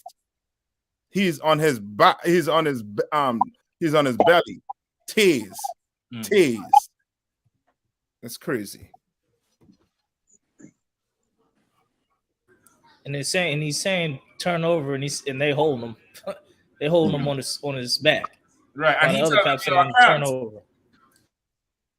And look, ain't nobody. And look, the brothers didn't even say, "Look, hold on, calm down. Let us talk to him. Hold on, put the taser away. We got him. Calm down." You know what I'm saying? They like the brothers, like, but they didn't even put a race card. They didn't even put a race card and say, "Hold on, let us talk to him. Hold on, Captain. Or whoever the in charge officer is, officer so and so. Hold on, let us deal with him. Just calm down." You understand? Because guess what? If this was in Chinatown and the Chinese cop showed up, the white officers would stand down because this is a cultural issue we have in here, as well as a mental health issue. Let us deal with it. They would have started speaking Chinese to a Chinese Chinaman in Chinatown if it was an issue. You understand? But he knew the English language. Once again, he's an English teacher. It's not like he was speaking Ebonics. He's well-rounded in grammar. But it still didn't mean nothing to them. Nothing means nothing to them because of the perpetual hatred they have for us, which God said was from the beginning. You understand? It's a lot to Captain Gun, if I could. No, what you saying is so heavy because, like you were saying, you know, them brothers being of color, them cops, they could have very well have dealt with that situation, you know, to save that brother. That just goes to show how much we love this nation, how much we're in bed with our enemies, even though the scriptures tells us to trust not in our enemy. Damn right. Listen, man, this brother, Lord be with him. Lord be with his family. You know what I mean? They already brought out, you know, some reports saying the toxicology report had this and that in his system and blah, blah, blah. I don't care if he smoked a moon full of crack. I don't care if he smoked the whole moon full of crack. At this point, you should not touch the Lord's anointed anymore. Damn right. But no, this is the other part of it. The Lord told us this is what happened to us if we disobeyed him. The Lord told us this would happen to us if we disobeyed him. This is high time for us to turn back to the Lord. High time. This here, if this doesn't move you to obey the Lord and come find Israelite School of UPK and turn your life to provoke the Lord to get justice and judgment for this brother or for anybody else, then you're really not hurt enough over this thing. Like you're really not hurt enough over this brother. This brother get put to death for what? Being under the influence, for not sitting down, for not rolling over. Is he a puppy? Roll over. You don't murder your police dogs when they disobey you. And we see they disobey you all the damn time. You tell a man, lay down, roll over. He don't roll over, so you put him to death. Like, okay, man, in Christ's kingdom, you gonna get put to death for this thing. It's not a charge. It's not a death duty or nothing like that. You have careless loss of life. You're going to lose yours. You know what I mean? And it's adequate justice meted out. And this is the other thing. The justice rendered is a reflection of your value to the justice system. It's a reflection of your value to the powers that be. Justice, it matches the hurt. It's because you are valuable and I have to do something to restore what was lost in you, in your psyche, in your mental. And if that justice is not enough, it's because we don't really value you that much. So just, put some ice on it. Don't worry about it. You'll get over it. That's where we are in this kingdom. This is an absolute, it's going to happen again. It's going to happen over and over. This is your time now to come find the truth before you end up on this tape. Damn right. before we looking at a tape of you next week or next month or your son or your daughter, Lord forbid, come into the Israelite school of U.P.K under command and General YAHANNA with the quickness. Damn right. Listen. Before they memorialize your last words. They're trying to George Floyd me. That should be what? To every cop there, that should just be a hold up, yo, hold up. Maybe we go too far. That should be a straight up like, hold on, he's comparing us to the men who murdered George Floyd. Unless to them cops, that wasn't murder. Maybe that's what it is. Maybe they don't look at this like how we look at it. No. It's like it's almost like that scripture where it say they hold themselves not guilty. Right. You understand? And that's why they bring up that whole toxicology report on the brother. Right. Make it be like it's his fault. He was high, you know what I mean? He was this, he was that. You know what I mean? That's why, you know what I mean, this occurred. You know what I mean? It's almost like they're trying not to, you know what I mean, be blamed for what, you know what I mean, this brother's dying. You know what I mean? Like so many of us, you know what I mean, that die in their hands. They always look for a way out. Always look for a way out. Clearly see the brother, you know what I mean, having a you know what I mean, a messed up day, man. Boy. I have water, brother. Come on, let me get you some water. Yeah. You know what I mean? Like, okay. There's a demon in this world right now. It really is one of the angels of the Lord, one of them 7 angels, the one that brings death. Somebody find that for me too, please, in Revelation. One of them 7 vials. Right? With death. Not the pestilence and the famine, but this one is just death. There's that angel loose right now, that demon loose in the earth right now. That is death is in the streets. Death is running through this damn empire, man. This is time for you to separate from this place. It's time for you to move out the neighborhood spiritually. See, like how the neighborhood get bad and we got to go live somewhere else? In the spiritual realm, you now have to move. You got to relocate. You got to get out of this place. You have to leave. You have to, you know, come out of her, my people, like it's in Revelations 18:4. You have to do it, or else there's going to be more videos like this and all these other unfortunate things we see happen. I think there's another one with some paramedics, right? Yeah. On the list. Yes. Yeah, we could jump and touch on that after. Anybody found the scripture yet? I don't know if it's the red horse or the pale horse. Is the horses or the vials? I got the vial, sir. Okay, is that the vial with the death? It says the wrath of God, sir. Okay, let me get that one. Let me see. Kawakan. Revelation. Not as let's hold Revelation 6 and 8. Revelation chapter 15, verse 7. And one of the 4 beasts gave unto the 7 angels 7 golden vials, full of the wrath of God, who liveth forever and ever. Right. This is the vials filled with the wrath of the Lord. And in these vials, you're gonna have, you know, things that are happening that's gonna execute the Lord's anger. This is the time to get out of this place, man. Right. It's time to get out of this place. Go ahead, Natazar.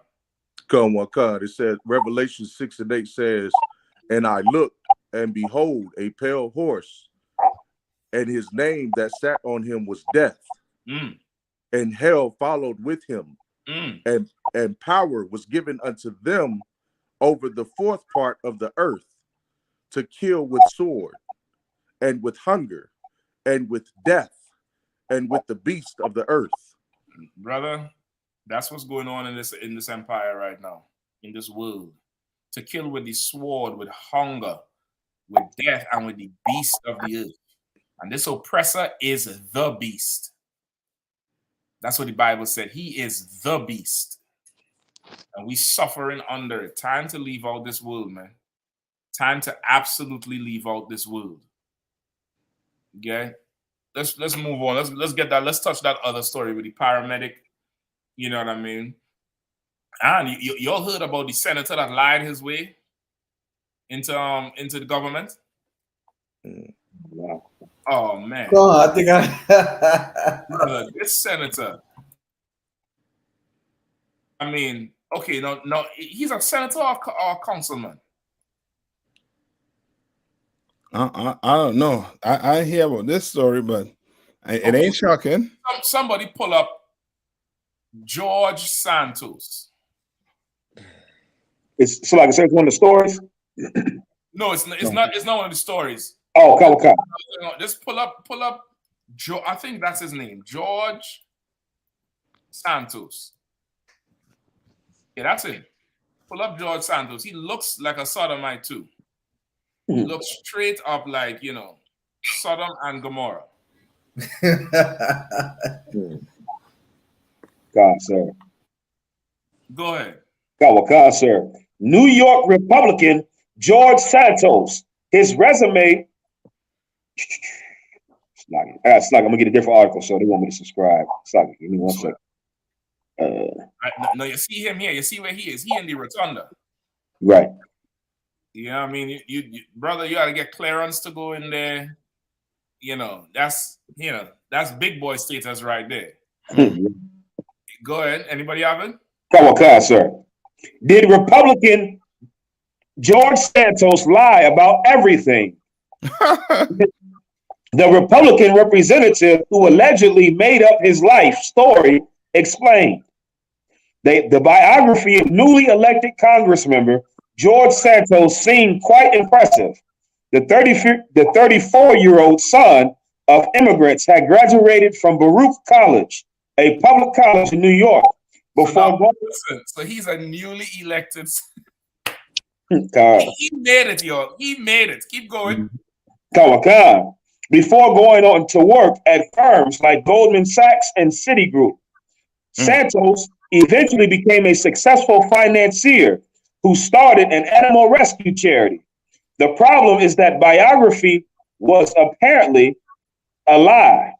And now he might be facing not only political consequences, but legal consequences for his wholesale inventions. As revealed in the New York Times on December 19th, it wasn't just that Santos exaggerated his resume. He had allegedly invented it out of whole cloth. The Times found that he apparently did not graduate from Baruch College. He did not work for Goldman Sachs or Citigroup. There were no records of him being a successful financier, nor were there of him registering his animal rescue charity. The Times also found that he had been charged with check fraud in Brazil. Hold on, Salah. You got the Manchurian candidate in the look, man. Listen, if you don't think America's finished after this, I mean, look. So I'm about to apply for Congress if we can do this. I'm trying to tell you some kind of offer. I got to make me the fire chief or somebody or something. I'm trying to tell you, like this is a devil here. They're trying to say he's Brazilian and all that type of shit. There's devils living everywhere. That's right. There's devils living everywhere. This is a devil here. Mm-hmm. And brother, he lied his way into the most powerful building on planet Earth. Cap, can I say one thing? Please. What does this say about voting? Oh my gosh.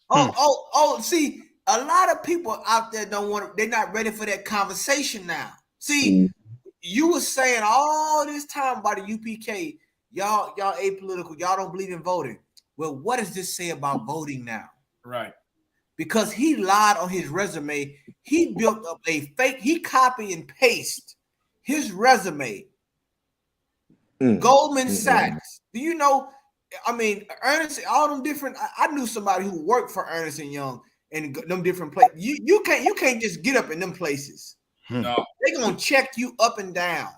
You understand? I went to college with somebody who worked for them, and they listen. It ain't no dog and pony show with them people. And he lied about that. And he's in the Congress, brother. He's making political decisions over your life, over a lie. Now, all that voting, you take that and you add that up to that. What does that mean? What does voting mean now? Since you want to get mad with Commanding General YAHANNA and get mad with the UPK when it comes to election time. Well, tell us, what does this mean now that he's able to lie his way to the rotunda? Yikes. I yield. Yikes. Also, sir, if I may, can I read this next paragraph? Please, Zach. Kawakan, it says, further, a number of outlets have found no evidence of Santos' repeated claims to be Jewish, to have Jewish heritage, or to be descended from refugees fleeing from the Holocaust. Santos even described himself at one point as a proud American Jew in a campaign position paper. Listen, he's everybody. if the scripture be all things to all men was a person, it's him. Right. This year, okay, and this is the bigger issue here. He did something that was very American. Yeah. Which is to lie. Yeah. I go to say he tear a page from Christopher Columbus. Exactly. All the way back. Right. He just lied. He told one lie after the other, and y'all believed it. And y'all put him in the rotunda. Meanwhile, a brother having a bad day got to get put to death. Exactly. Oh, God. And Salaki, they're gonna make a movie. They'll make a movie about him. They got the movie, The Wolf of Wall Street. They got the movies about these guys who swindle their way to the top. They admire that. Right. They admire that. And then I think about the UPK, how tight-knit our organization and our operation is.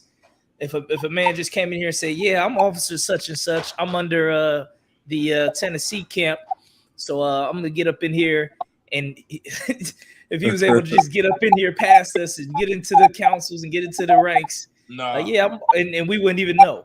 Come on now. How do you let him in there? That ain't happening at all. That ain't happening at all. Like this is here. George Santos, representative for New York, congressman elect. And he don't have a true thing to his name. Salaki. Can I say one thing? Captain Pot said something that was heavy. You have to state your registry in the I.S.U.P.K. Yeah. You have to state your registry, your pedigree. You have to do like this. This just goes to show you once again how this kingdom is full of traitors and imposters. And what is God showing you with this? That these people are not qualified to lead. That's right. They're not qualified to be able. They're getting taxpayer money. Their salary is paid by the taxpayers of this country, and they're not even. They don't even have the credentials. They're not even qualified, which is why the Lord said He was going to raise up new leaders. Yeah. See, this whole thing is about to flip in America, man. And listen, they better keep eyes on him because you don't know if he working with the Russians. You don't know who the heck. Look. This wartime going on right here. America's fighting a war with Russia through Ukraine. You don't know who he working with. You don't know who. A lot of these politicians got lobbyists that pay them all kind of money to put bills on the floor in Congress. You understand? They just call it a campaign contribution. They don't call it a bribe, okay? But if he gonna lie that much, and then he gonna what, pledge allegiance? Oh, my bad. I'm sorry. He can pledge allegiance to the flag, right? Listen, I guess his allegiance is true when he pledged allegiance to the flag, right? Right. He ain't lying about that. He ain't lying about that. Okay, this is the thing. January 6th was what, 2020? Yep. 2021, sir. 21, right? 2 years ago. How you all miss him? Right. After January 6th, you would think a fly has to have an ID card to go in there. Yeah. You would think a fly had to stop at the checkpoint and detach his fucking wings and place them into the damn metal detector. Cap, Look at his face. He look like he lying. He look like do y'all just catch y'all recording me? Is that true? Like look at his face, man. Right. Damn. Hey, Salagi, sir, I was just about to say that devil looks mighty suspicious in that picture, man. Brother, okay, not even just the looks. Okay, it's supposed to be a background check on everybody now in that January 6th, because we found out it was so much inside cooperation and collusion going on. So now, okay, what's to stop him from shooting up the rotunda or planting a bomb or leaking sensitive information? Like now, this year, he just made a whole joke of the damn government. And he's LGBTQ, and I ain't hear shit about anti-Semitism from the damn small hats. Oh, this damn bastard. That's right. You mad with Kyrie and Kanye for saying we the Jews when he took your identity. Tell everybody he a goddamn Jew. Make it to the rotunda, getting salaries to the hundreds of goddamn thousands, and you small hats quiet, man. Hold on, Cap. You just dropped a nuclear bomb on both communities. Come on. You look, hold on, Cap. He pulled the race card and he bluffed. He said that he was a part of that community, and you didn't hear the Jewish man say a word. A word. Damn. Come on, you man. You hear them come out and say nothing about, you're using the Holocaust story and you shame so many survivors. And you hurt our entire community, Santos. Come on, man. Where is the damn rabbis? That's right. Salakia Cap, Le man said for the rabbis, because the rabbis know they're lying too. Rab lies. The rabbis and them know they're lying too. So, well, one slip through the crack. You know what I mean? Give him a pass. Yeah. Lakaim. Good night. Lakaim, La'ain. That's who he is. Right. I just wanted to bring that one up because I didn't hear too much people talk about this shit. But listen, okay, you go back far enough. He's wearing the damn yarmulke. Damn. Things. Hey, Cap, hold up. Hey, if I can talk about cultural appropriation now, if everybody, and that's funny, everybody can identify with who they want to be or pretend to be, but we can't identify with being God's chosen people. Exactly. Like imagine that, like black people, we can't even identify with being God's chosen people, but they can lie and do all these build that racial resume. And the LGBT, he stuck a rainbow on the resume also. So he had dual citizenship with both communities. So no one is saying nothing about this. Nobody. And he's in there. Look at. Oh my goodness! I can't. The camera's like, gotcha. Psych. Yeah. No. I'm thinking about what to do to Kyrie Irving. No, it's clear as night that something in there is truth with what he's talking. If the public really looking and trying to analyze what's going on, it should trigger something in the mind. Trigger something in the mind with the different reactions they're getting from this man. This man claimed that he was a Jewish American. He was part of the LGBT community, whatever. Holocaust. Yeah, Holocaust. And nobody come out and say, well, he has to apologize for all of this. He has to pay this amount of money before he comes back on the floor. He has to do this, that, the other. Nothing. Listen, but you share carry over share a movie about Negroes to Hebrews to Negroes. Right. And now he has to apologize.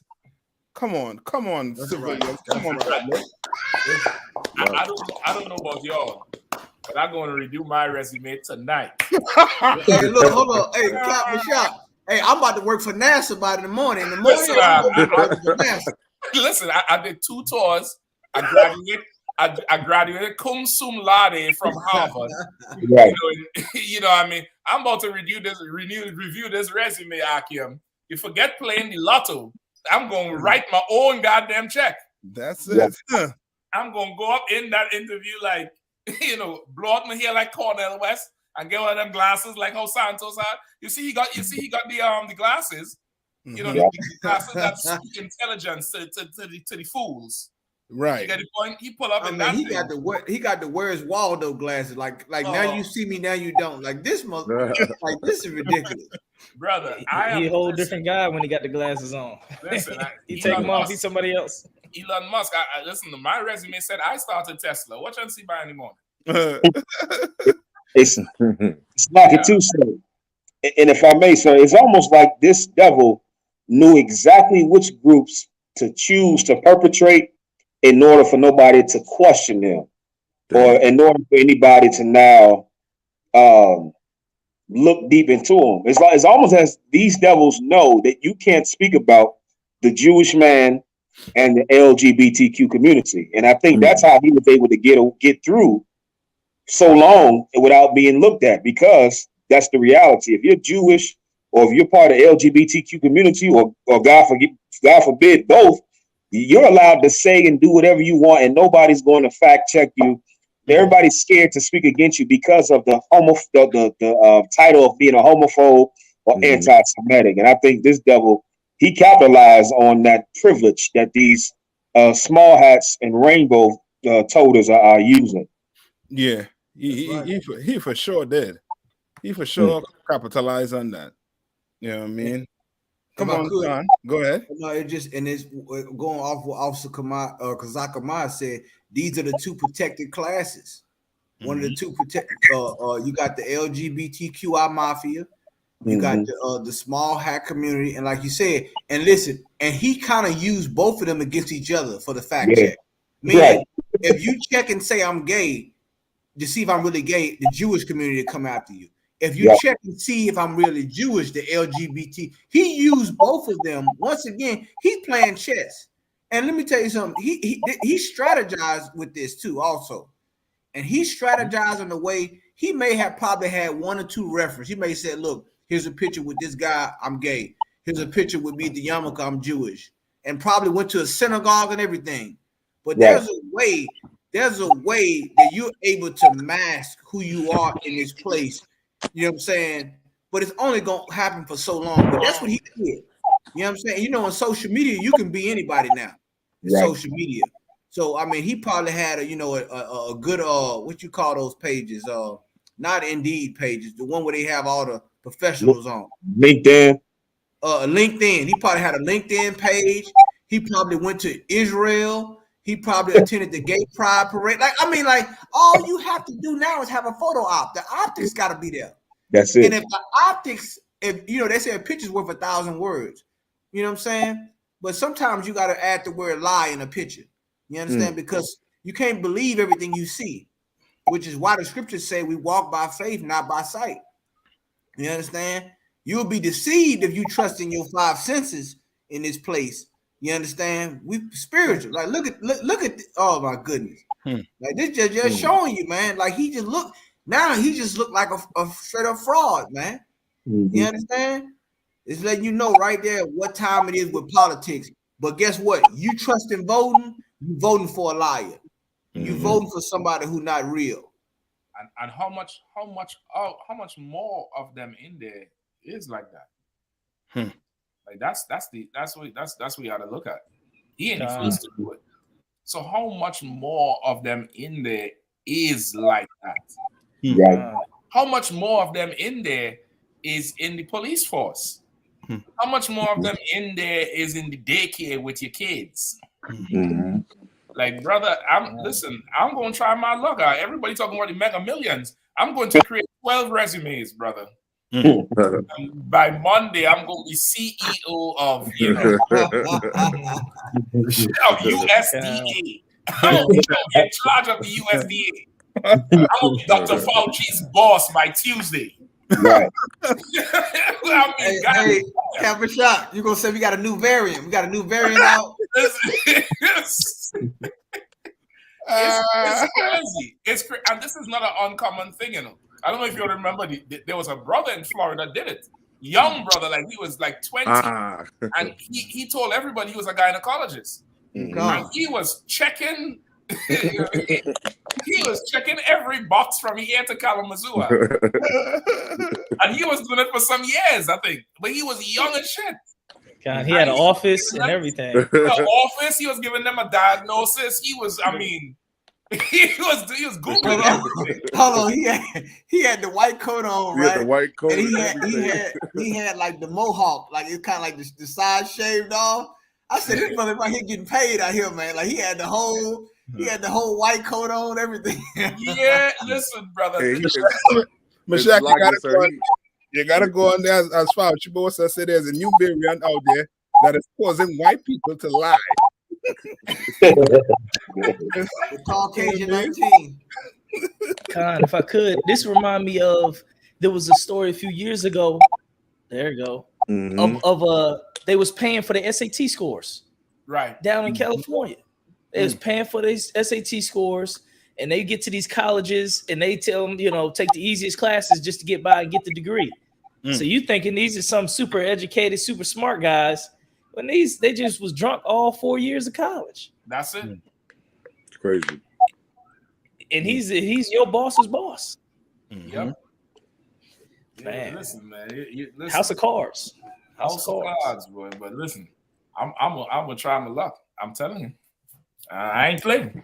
I'm gonna redo that resume, boy. That dude was really doing politics. He was politicking. Yeah, he was into it. Yeah, he was. He played them good. You know what I mean? Like, how the hell you gonna have somebody representing you and you don't know his background? You know what I mean? You in fact checking nothing. And Kazak, did you read that when it did do a background check on him, he was a fraudster? It mentioned at one point that he had check fraud in Brazil. That nigga, that devil give the Congress a BBL. He give them a fake everything. He give them a full fake everything.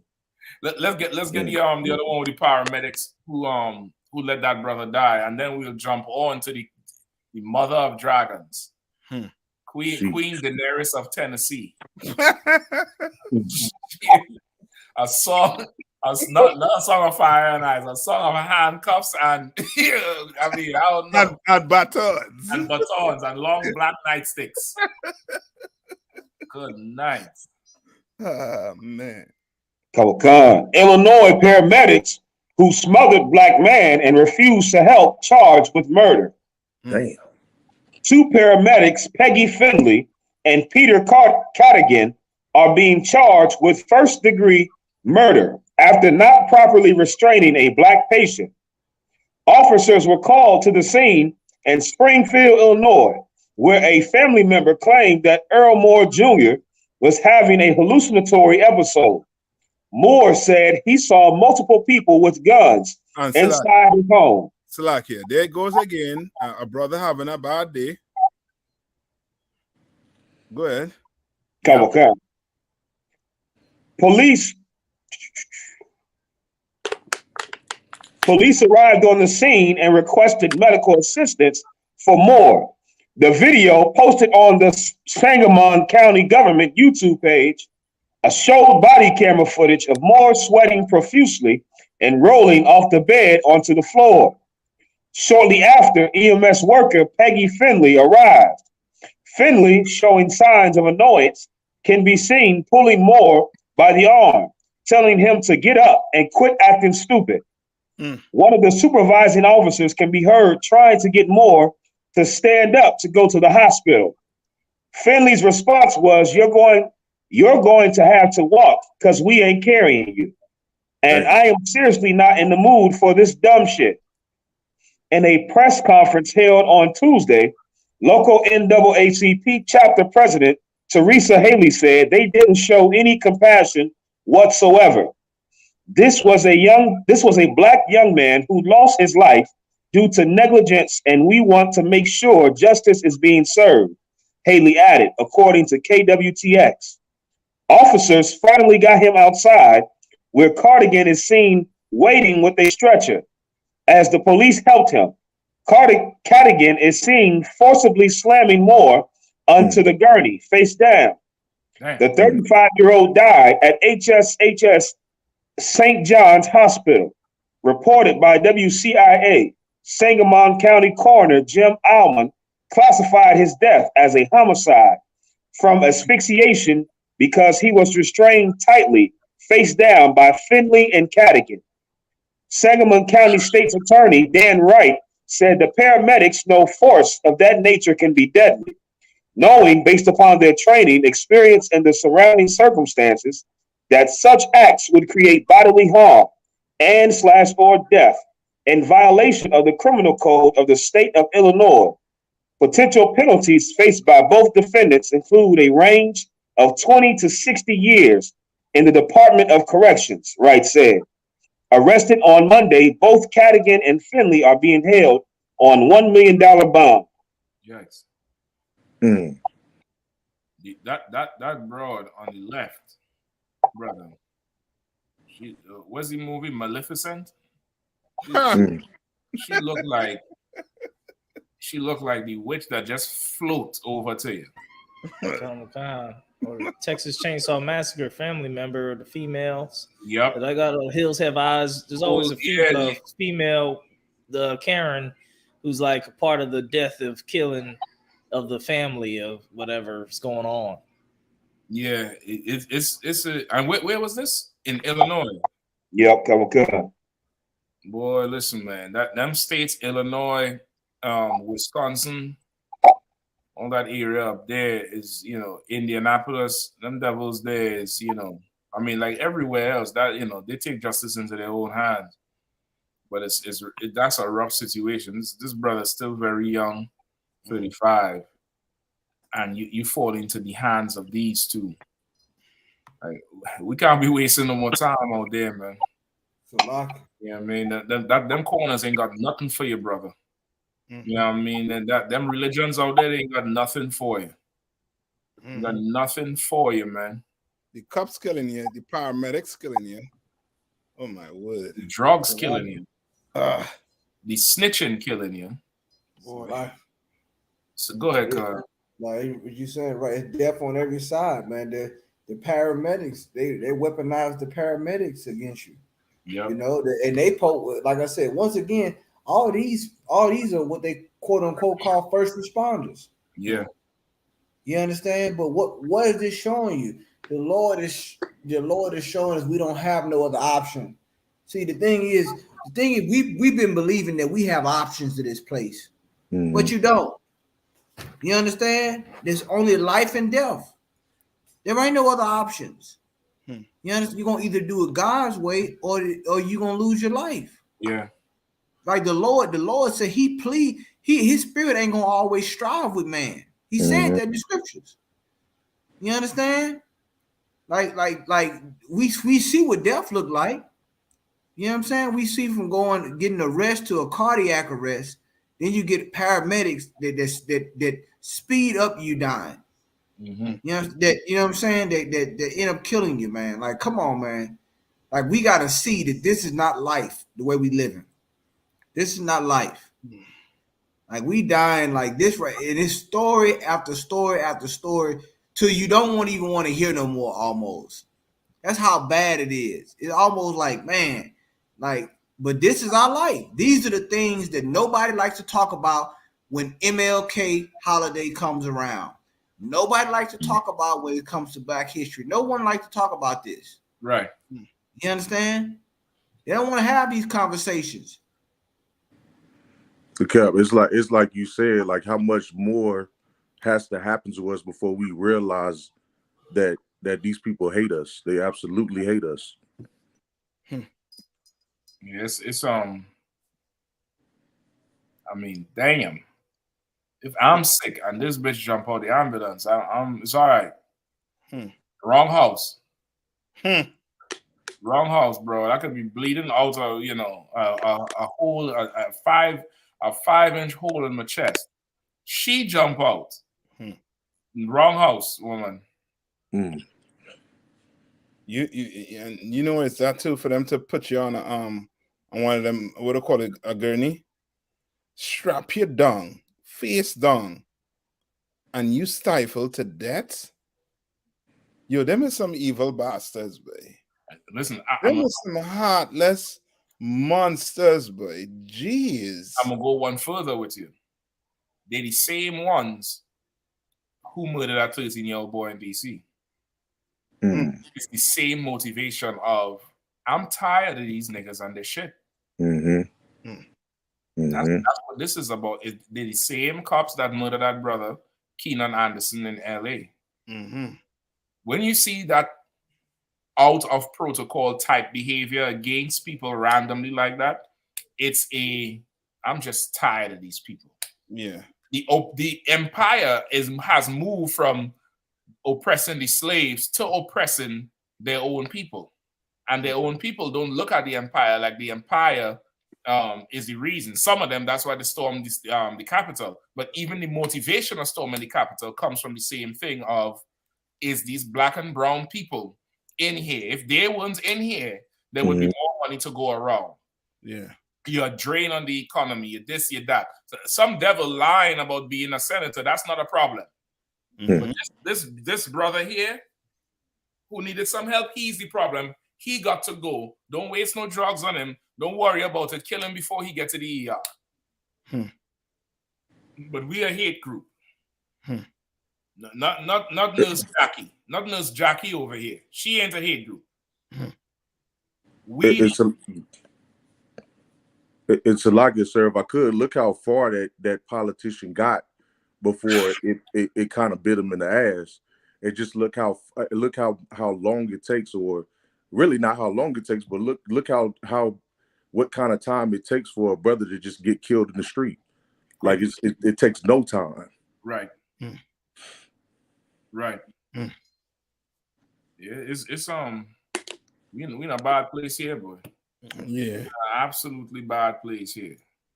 Yeah. So two situations right now where, you know what I mean, you can clearly see that that we need we own, you know what I mean, we need to be totally separated from them. Yeah. You know, own ambulance, own police force, own, you know what I mean, own everything. Yeah. You know what I mean, just totally separated from them. Yeah, just right. left to just live on our own. But you know what I mean, living amongst them, you know what I mean, is almost like, as I say, like, to them it's a pain in the neck to have to come to another black home to deal with a situation like this. Like, the brother is hallucinating. He having, you know what I mean, whatever mental issues going on with him. And you come in there like, you know what I mean, like, you know what I mean, behave yourself. You know what I mean, get a grip. Like, he's the problem. Yeah. These white people, I don't know if you remember when that Australian adventure dude, the nature guy, Steve Irwin. You remember when Steve Irwin died? Yeah. And they say it was a stingray that killed him. White people, the oppressor, they didn't hate him. They didn't say, well, you know, Steve Irwin, it's your fault. They blamed the stingrays and they started killing stingrays. I don't know if you remember that. They went and started, they were chopping up them stingrays and killing stingrays. Same thing happened when the Jaws movie came out. When that Jaws movie came out, brother, white people went to hunt sharks like, I mean, like it was, you know, like COVID was an animal with legs. They went to hunt sharks. You could look it up. It was a whole, you know, a frenzy of, you know, they attacking what they think the problem is. And with us, they're going to blame the fentanyl for George Floyd. They're going to blame the weed and the cocaine for Anderson. They're going to blame this brother on the hallucinatory. They're going to blame him when he was on the drugs. When in all three cases, 3 different people, 3 different states. What's the common factor? Drugs. They don't hate no drugs, though. Right. They ain't burning down pharmacies. Nope. They ain't burning down Pfizer. They ain't attacking Tylenol, you know, or Advil.com. And Slack, yeah, that's a good point you're making too, because now the Congress and them looking at the drugs when it comes to their people as an opioid problem. Right. Now, you know what I mean? There's a good point you're making there. Exactly. But when it comes to us, it's these niggas. Yeah, it's not the drugs. Not the drugs. You know what I mean? What was that story you sent me there with the new drug, as in a line? Or? Man, I can't even pronounce that name. It's some tranquilizing drug. Animal tranquilizer. Yeah, animal tranquilizer. Yes, no, let me see. I think I have it here. Let me see if I can pull it up. Yeah, the new drugs, you know what I mean, on the market that literally eating you alive. You know what I mean? Animal tranquilizer. We touch on this real quick, and then we jump to, the Tennessee, the Tennessee prostitute.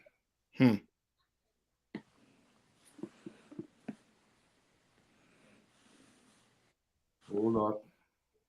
Still out here. Slack, can you hear me, sir? Yeah. That's like I was asking. Which number is the animal tranquilizer, sir? No, this was something that Nathak sent me this morning. This was on the list. Oh, Slack, sir. Kind of. It's a video. They call it the zombie drug. Yeah, but then the CNN ain't covering this type of stuff. No, they ain't doing that, and it's sounding very serious. You know what I mean? Like you get hooked on that, you are going to die. You know what I mean? They say this one's super serious because it leaves you vulnerable for so long. Or its polarization, an opioid kind of crisis that's gripping America. I'm not talking about the gun menace in the country or its polarization. An opioid epidemic in the United States is only getting worse. And at the heart of this horror story lies an animal tranquilizer. It is called xylazine. It is showing up in street drugs. It's causing skin disease, severe wounds, which could even lead to limb amputation.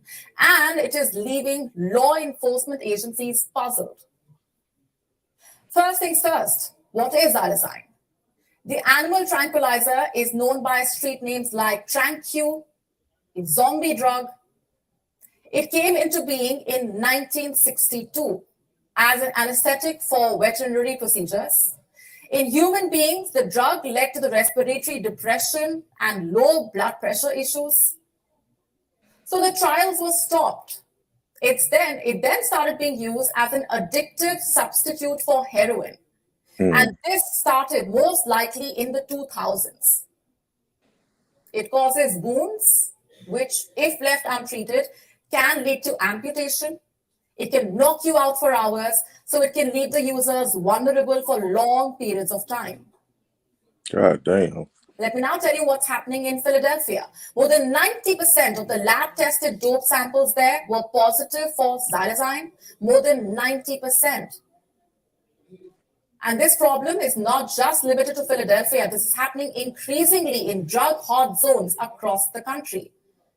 A study published in June detected xylazine in the drug supply in 36 states and the District of Columbia. In New York City, xylazine has been found in 25% of the drug samples. The zombie drug is causing horror across America. And how exactly? The animal sedative is being mixed with fentanyl. Fentanyl is a synthetic opioid. It was originally developed as a painkiller for surgery. It has a specific chemical structure with multiple areas that can be modified, often illicitly, and it is being used to bulk up supplies of illicit fentanyl, worsening its impact. Basically, the dangerous sedative is infiltrating the country's illicit drug supply, being found in substances like fentanyl. And this highlights how dangerous the drug supply has really become. At this point, like Alger Mayak always used to say, you see what drugs did to Pookie in the 90s. You still try and crack today or heroin today or something today, something's wrong. However, with the oppression that we under, brother, it's very hard not to. It's we really between the rocks and the hard place. And the rocks are talking about is drugs. We literally between that right now. It's bad. It's bad to be black in America. Salaki, go ahead. I was gonna say, Colonel Khan, what you're saying is 100% correct. Shout out to the I.S.U.P.K. The medic department is starting a level 2 training on mental illnesses. So all the brothers who are the medics will be learning all the mental illnesses, the PTSDs, the traumas, the stress, the depressions, the schizophrenia, all of that. And one of the main, I looked up depression and the connection to marijuana. And depression can come by if you're like in a dead end job and you don't have no hope, extreme stress, or don't have a clear, bright vision for your future. It can cause depression. And one of the main things that marijuana does for your body is it is some type of combat for depression in the world, in a worldly sense. You know what I mean? Obviously, the Lord is the truth, because the marijuana will worsen the depression over time. But it has certain things like when it comes to your appetite, the depression could make you lose appetite. The marijuana could help with the appetite. The certain inhibitors where you don't feel joy of life, the marijuana opens those up. So it's like a lot of the main ills and mental ills our people are facing without the Lord in the flesh. You turn to drugs. You turn to drugs, exactly. Like it's damn near like it's like that by design, damn near. It's like they do that, and of course, you know the history of that whole thing where they with Rome, where they would get the soldiers returning from war hooked on drugs and what they call it, mind altering substances to take away a certain amount of drive and to dull certain receptors because of the threat they would see from them coming back being trained, organized killing machines. And it became cultural. It became a cultural thing. You know what I mean? Go ahead. I believe they did that with LSD. Yep. LSD. Yep. It came back from the war. You know what I mean? So like we really stuck between a rock and a hard place, and them rocks is them drugs, and the hard place is the oppression. Like without, like what Captain Kappa saying, without the UPK, those are really your only two choices. You don't even know that there's another option on the paper. You know what I mean? You don't even know it, but we gonna make sure you know it.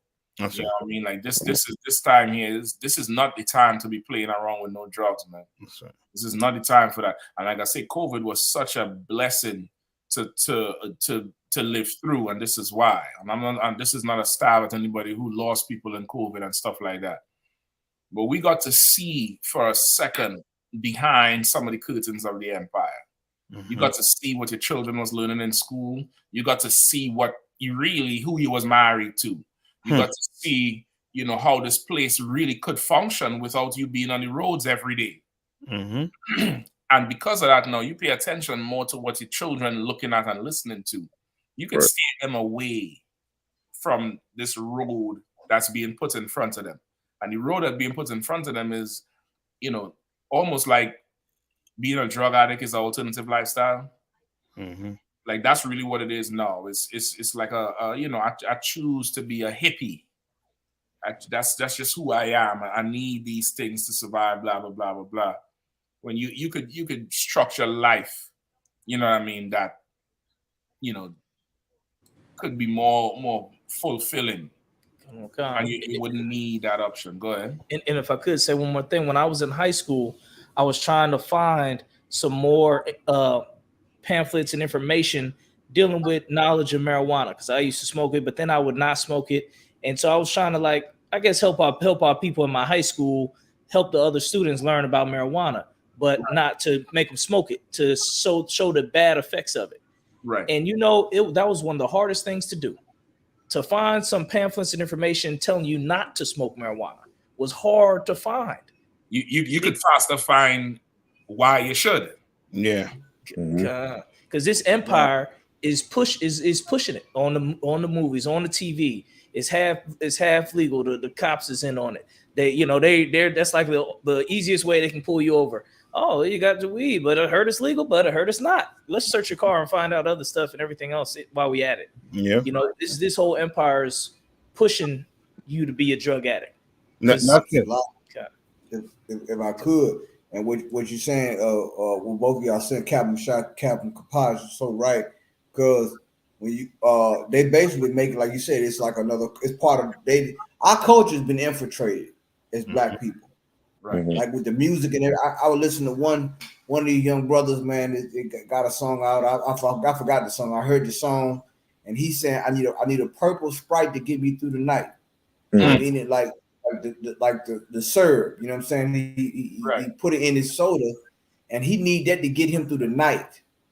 Like he can't even sleep. Like the oppression is so strong that he need that to get through the night.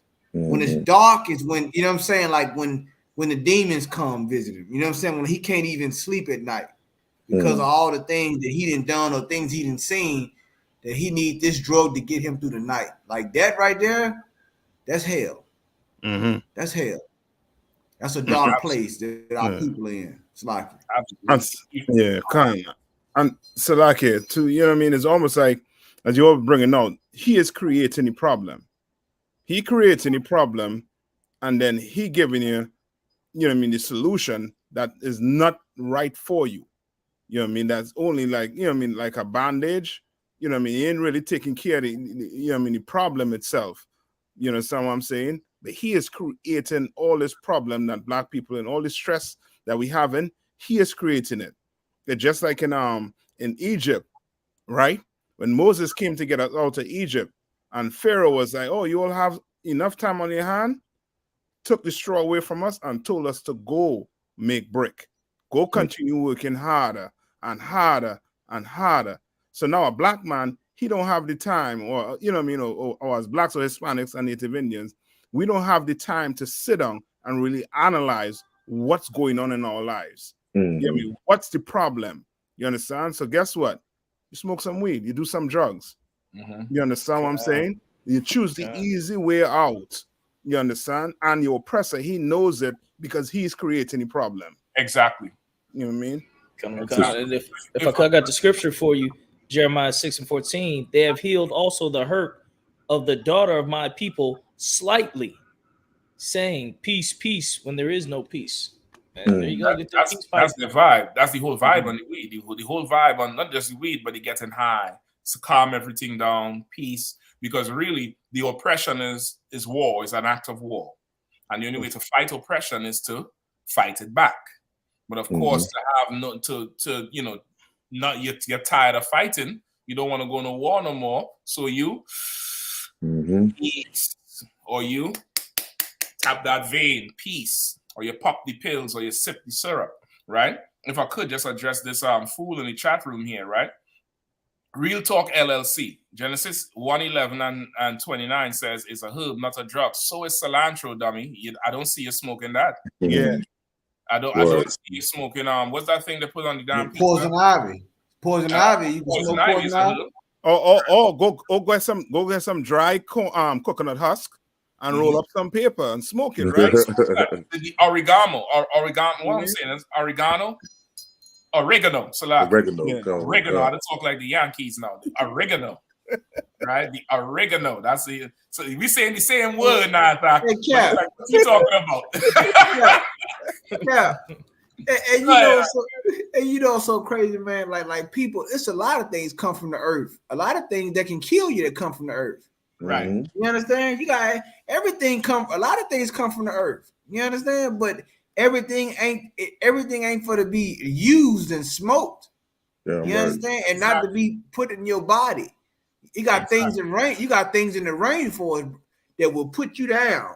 One prick of it will put you down, put you out of here, send you to the spiritual world, and not come back. A one-way trip. You understand? Everything ain't supposed to be. You know what I'm saying?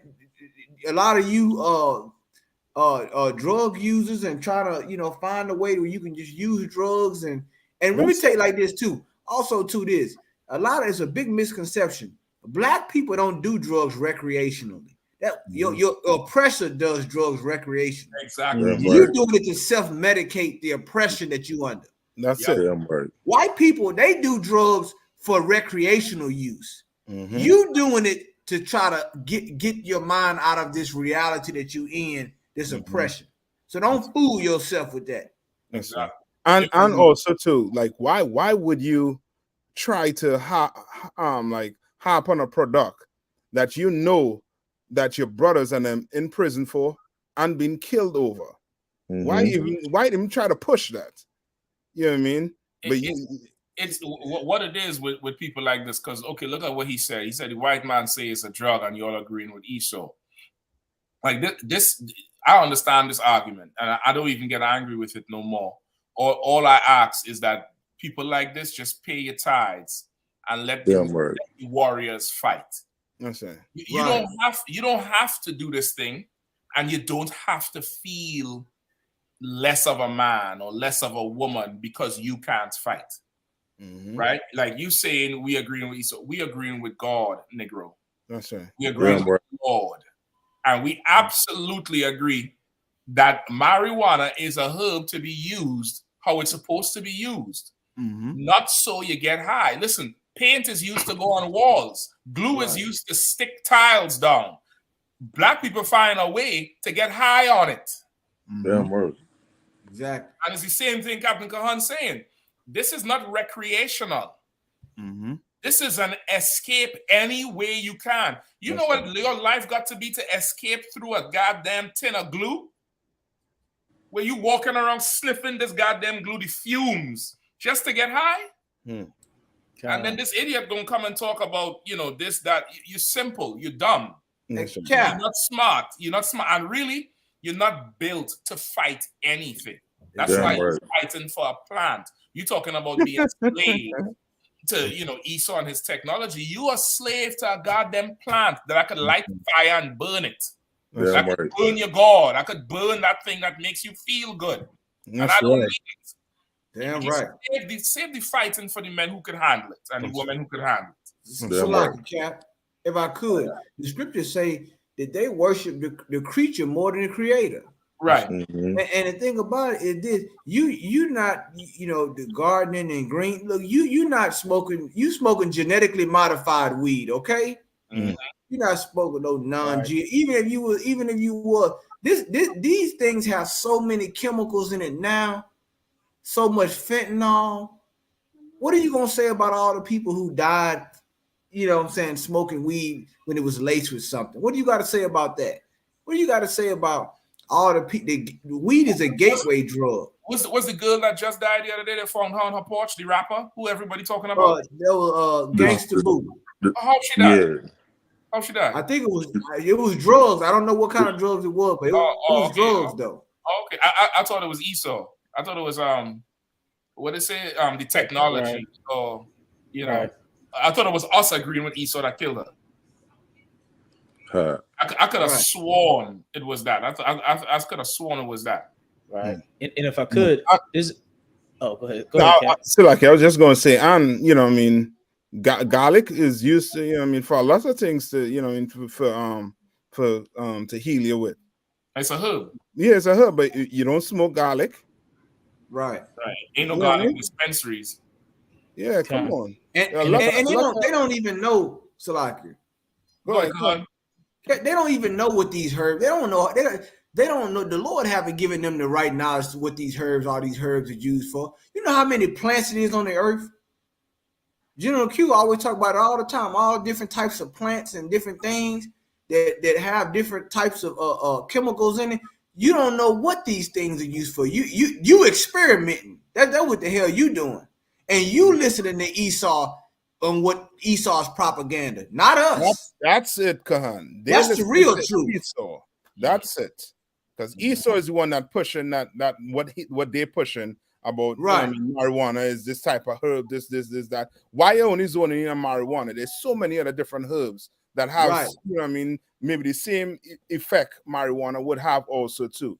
But you choose to zone in on marijuana because your oppressor is zoning in on marijuana. The oppressor is making money now on selling marijuana. That's why you're zoning in on it. You know what I mean? If your oppressor was zoning in on garlic and corn and whatever, you'll be doing the same thing too. Yep. You'll be growing corn. That corn on selling on we call it Wall Street. You know what I mean? Go get a corn farm. You know what I mean? Go plant corn, grow corn, and make money. Yeah, there's simple. That's right. There's simple beyond simple, and it's an argument to just be a drug addict. That's it. You're being an addict. That's all it is. It's you're just an addict. That's all. And you could go ahead being an addict, brother or sister or whatever the hell you are. Something LLC, Real Talk LLC. Go ahead and be that addict. You have full permission to go ahead and do it. However, the fighting on the field, we'll do it. We'll do it. We'll do it for you. We'll create a kingdom where you will not be oppressed anymore, where you wouldn't have to go get high anymore. That's all. We'll just do it for you, brother, because we love our people, and we don't want our people to have that horrible choice of being oppressed and getting high. So we'll go build a place where there's no oppression, so there's no need for you to get high. We go build that for you. All right, Real Talk LLC. You understand? We'll go build that for you. Just pay your tithes. And gardening too. Some gardening. Some Okay, well, that gardening, I'm gonna just lay off of them a little bit, because they was the ones that was if you look at the reply from gardening was telling the Real Talk that yes, it's a herb, it's for medical use. It doesn't mean to smoke it. That was the first reply from gardening. Oh, okay. You understand? So I understand gardening into the herbs and all of that. But I get you. This is really a more professional, proper response. But it's not. Once again, don't be a goddamn drug addict. But even drinking it and eating it, you could be a drug addict to gardening. So if I could say something on that, and all that type of stuff. That's the exact definition of drug abuse. Mm-hmm. If it's a drug, it's for seizures or epilepsy, whatever serious medical ailments it can help. You're taking that drug and abusing it by coming home every day and taking it. Yeah. Mm-hmm. Every day you're taking it, not because your eyes is seizing up or your eyesight or some medical problem. You're just doing it because the day's over. It's time to relax. Time to take the drug. That's abuse of a drug. That's drug abuse. That's the definition of it. If I could too, and there was a story. I'm gonna get off this subject, but I know there was a story where somebody had brought weed brownies to a wedding, and somebody's grandmother ate it, and she had a heart attack and died. Yeah. Off the weed, and she ate it. She didn't smoke it. She ate the weed brownies, and the woman had a heart attack or something. Something happened with her health. Like these people, like once again, stop being a witch. Yeah. You understand? Yep. The scriptures is against you being a witch. That's it. A lot of you trying to concoct some kind of potion, some kind of elixir, snake oil salesman, and you think you know what the hell you doing. You don't understand God's word, so I know you don't understand the earth. Right. The key to understanding earth is through God's word and what everything's purpose is for. That's right.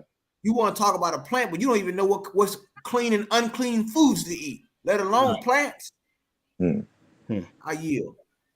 That's right. If I could, this person here, Junior 2012. We have I.S.U.P.K. Syracuse is who you would contact. You contact Captain Azana. Yeah, sometimes he's on with us. He's on with us on the show. I'm gonna give you the number now. It's I.S.U.P.K. Syracuse 315-401-1826. All right, that's 315-401-1826. Let me see if I get it in here for you. All right. Good you ask for that number as well, because we for sure,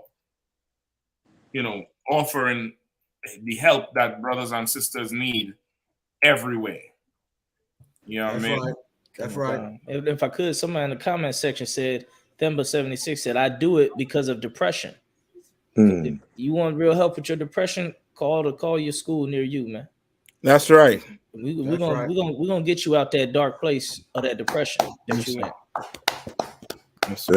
That drug ain't gonna get you out of that. Your brothers will get you out of it. Ain't no problem brotherhood can't solve. Brotherhood is a weapon. Damn right.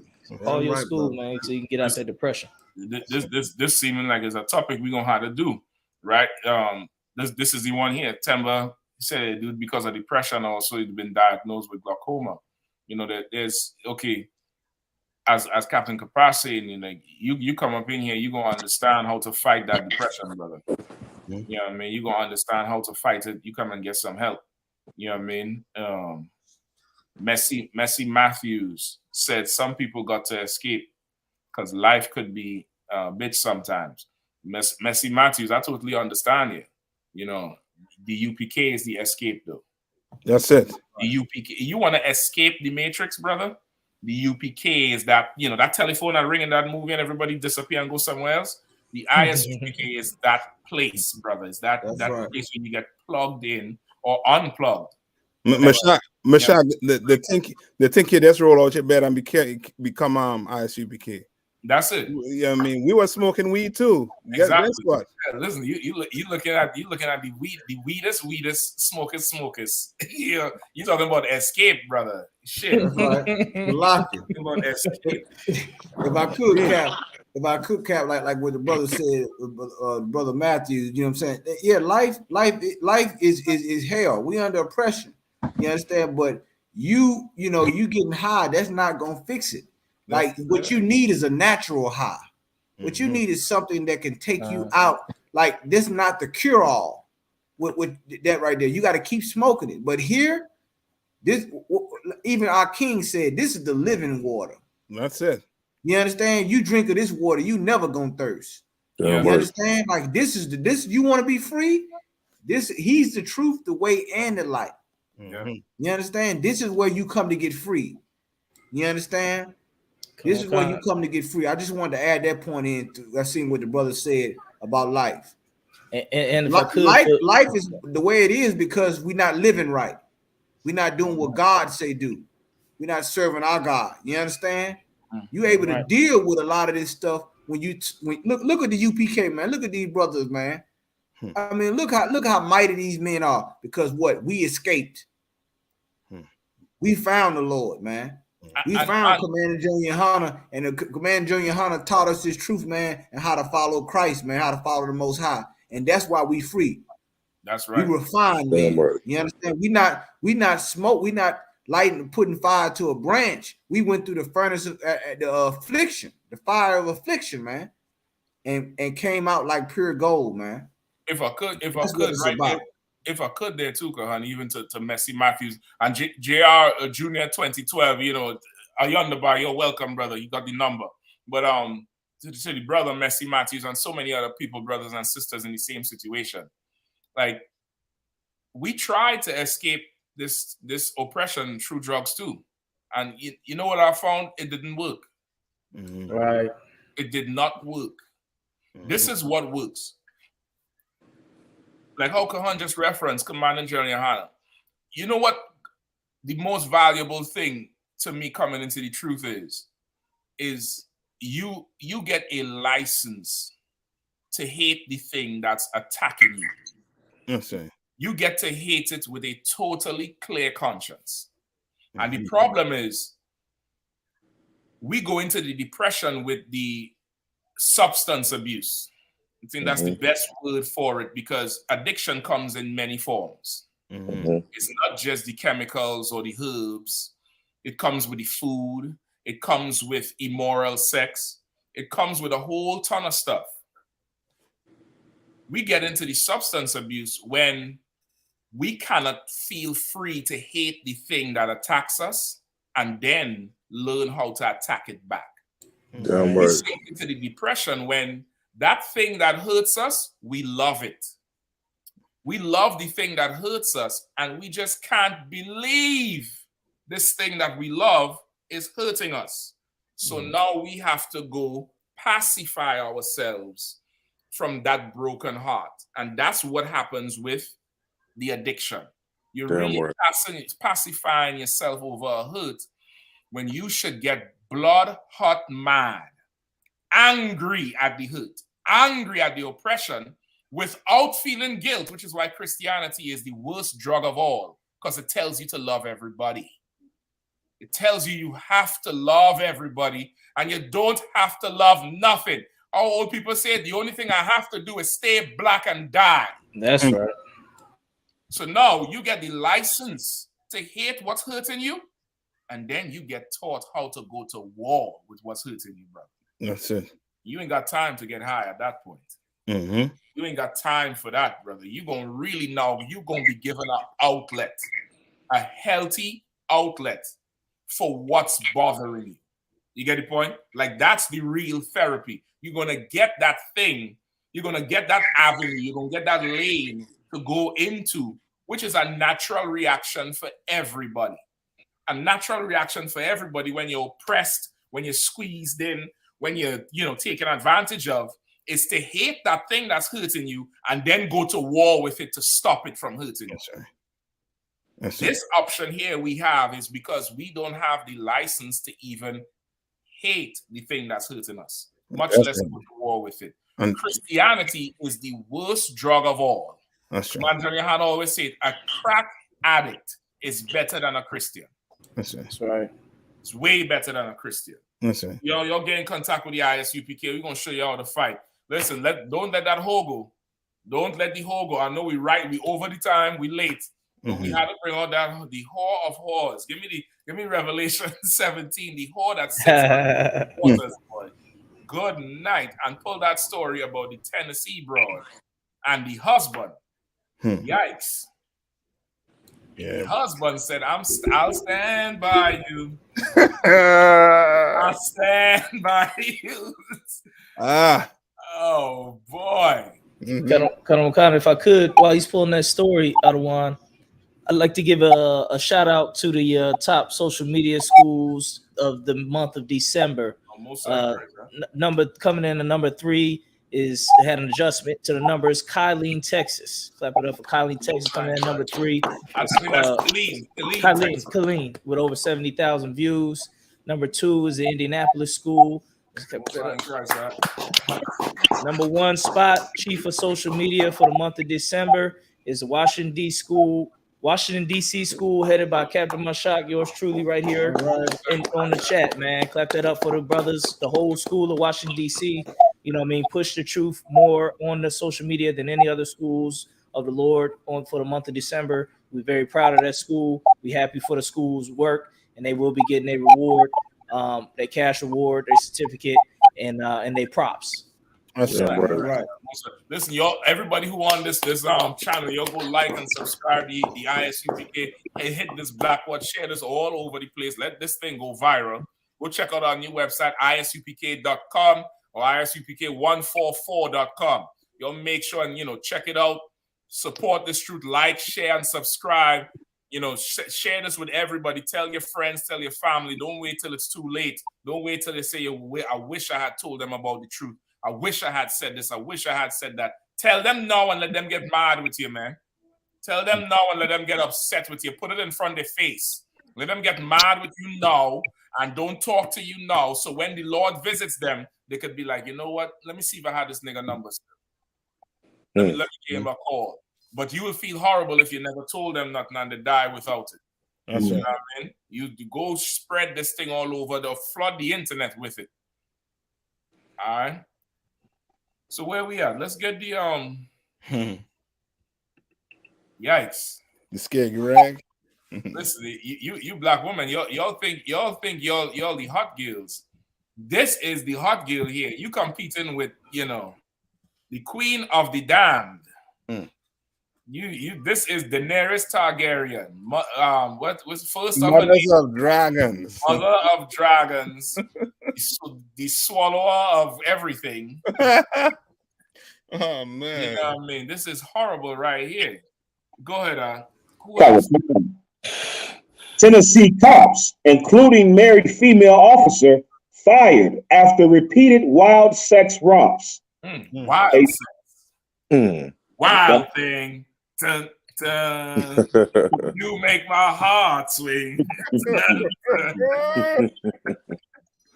Go ahead, sir. A small Tennessee police station has been rocked by allegations of wild sexual misconduct after a married female officer allegedly had steamy romps with 6 male officers including illicit on-duty liaisons, according to reports.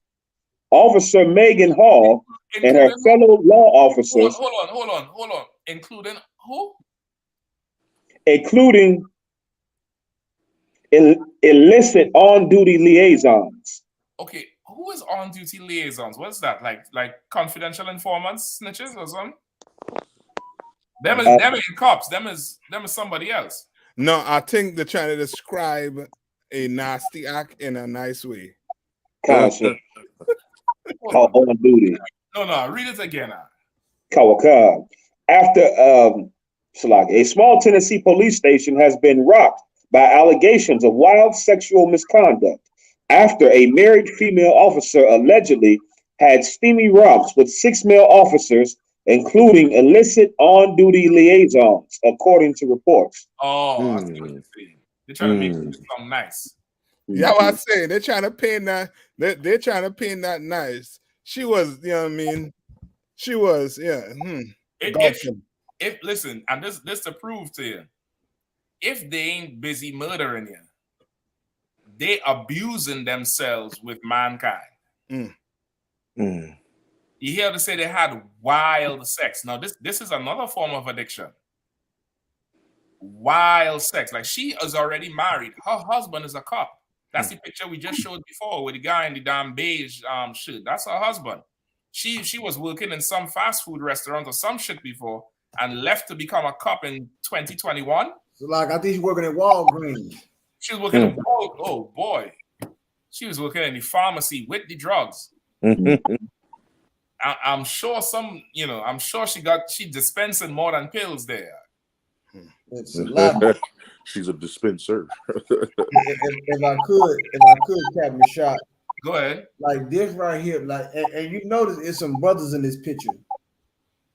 And I could just think about the story we covered earlier about the brother being tasered and things like that. But let us find out that this is the reason that you hate Black Lives Matter, or you hate any black organization that come up against police brutality.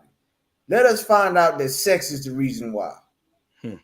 Let us find out, because the scripture say this. The scripture said that they would turn, if we deal with their women, that they would turn our heart away from the Lord. That's right. And then not only that, like, you gotta understand, a lot of these men, and let me tell you, she gonna get another job. Trust me, she's going to get hired at the next police department. Make no mistake about it. You understand? They looking for her right now. They say, okay, you got a job for you over here right now. But at the same time, these brothers' careers, they destroyed. You understand? Like, this is a scandal, and a lot of their marriages that they had is gonna be destroyed too behind this whole scandal. Rightfully so. And I mean, look at this gusher head. What was them things on Willy Wonka chocolate the Oompa Loompa? This a Oompa Loompa. You know what I'm saying? I mean, she sucked that department dry of all integrity they have there in Tennessee. And I want to know her arrest record. Did she arrest any black man? Look, now is the time we need to do a investigation. How many black men were put in handcuffs, illegally searched, all these things, because she had, I mean, this right here, it was just shameful, but it goes on in the police department. And I guess this is when they say back to blue, what they mean, back in the blue, because they had a time with this devil. And and notice this, out of all the things that they could reveal in that police department, this is the one thing they reveal. They didn't talk about any police conduct, racial conduct, none of that. Well, if I could, we only know about it because the bald head one on the bottom was beating his wife. Him and his wife got into it, and he beat her ass, and she blew the whole thing wide open because it was having threesomes with this damn thing here. God damn. She wasn't just having sex with the officers; she was having sex with them and their woman. And hey, Cap, and this is the thing. And if she probably didn't want him to go, See, women know. They knew that she probably was a hoe. They knew that was a hoe. You know what I'm saying? They didn't want her to go to them damn parties with them police officers, man. They knew she was buck wild.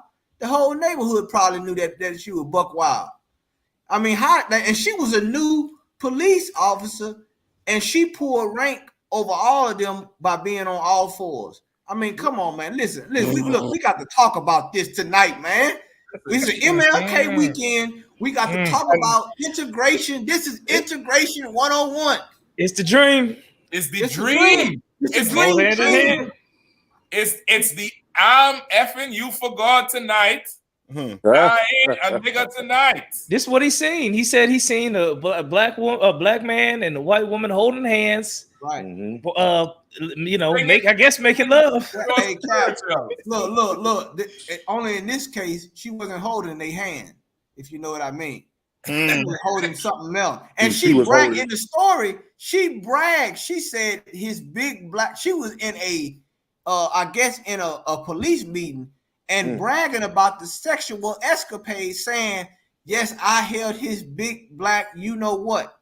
Yeah, like this officer Hershey. She didn't care about none of this. She openly said this in front of the police department. So let you know the immorality that goes on in the police department and why is God letting this come out? Because he wants to shame them for all the evil they've been doing against Israel. Yes. and guess what? After all of that, her husband got a promotion. Come on, man. They had to help him out like that. If they don't give him a promotion, he gonna kill and arrest and tase every black man he sees up. Any black man who he even think might have been at one of the parties she was at, he is going to go all the way off on that brother. And this is who's arresting you. This is who's dragging you down to jail. This is who's giving you citations. This is who's getting backed by the FOP. Right. This is who's getting immunity when it comes to murdering black people. And okay, let me tell you this. This is not a far-fetched story. Remember last year we brought out in DC how the cadets, they was having sex with the cadets. And they was having sex with the cadets so much, some of them got pregnant and they forced the abortions on them in order to keep the salary. And this is a practice that's been going on for decades, because one of the DC captains right now is a woman and she can't have children from the abortion she had when she was a cadet. And they be having these parties where they're having sex with them. Remember, they're training these young girls coming out of high school.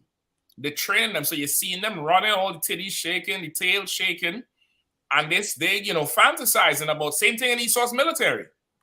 We're going to Esau's military, and these young girls go sign up there, and the drill sergeant raping them, or they getting trained up to be these military hoes, willingly doing it. Like this is the nature of the beast. This is what made Rome fall. Right. Social and moral decay. Right. Come on, if I could. Go ahead, Cap. Go ahead, Cap. Oh, I was just gonna say real quick. There's a big store. There's a big military base, I believe, down in Texas that's known for being a turnout base. Like all the whole base, all the girls, all the women come join that whole military. Go over there. And it's the whole base is going. It's behind dumpsters. Behind that's in Killeen, Captain. That's in Killeen, I believe. Yep, in Texas. It's known amongst all the military people. And so, like you said, they training them up to be hoes. Yeah. And to be military bed wenches. And I guess they think it's gonna work out great. And can I say one thing? This is who's patrolling you and telling you you have the right to remain silent. These are the people who police us. These are the people. And you wonder why all these things happen with the police department. You wonder why all these things, you wonder why you can't get no justice. Because justice is not on their mind.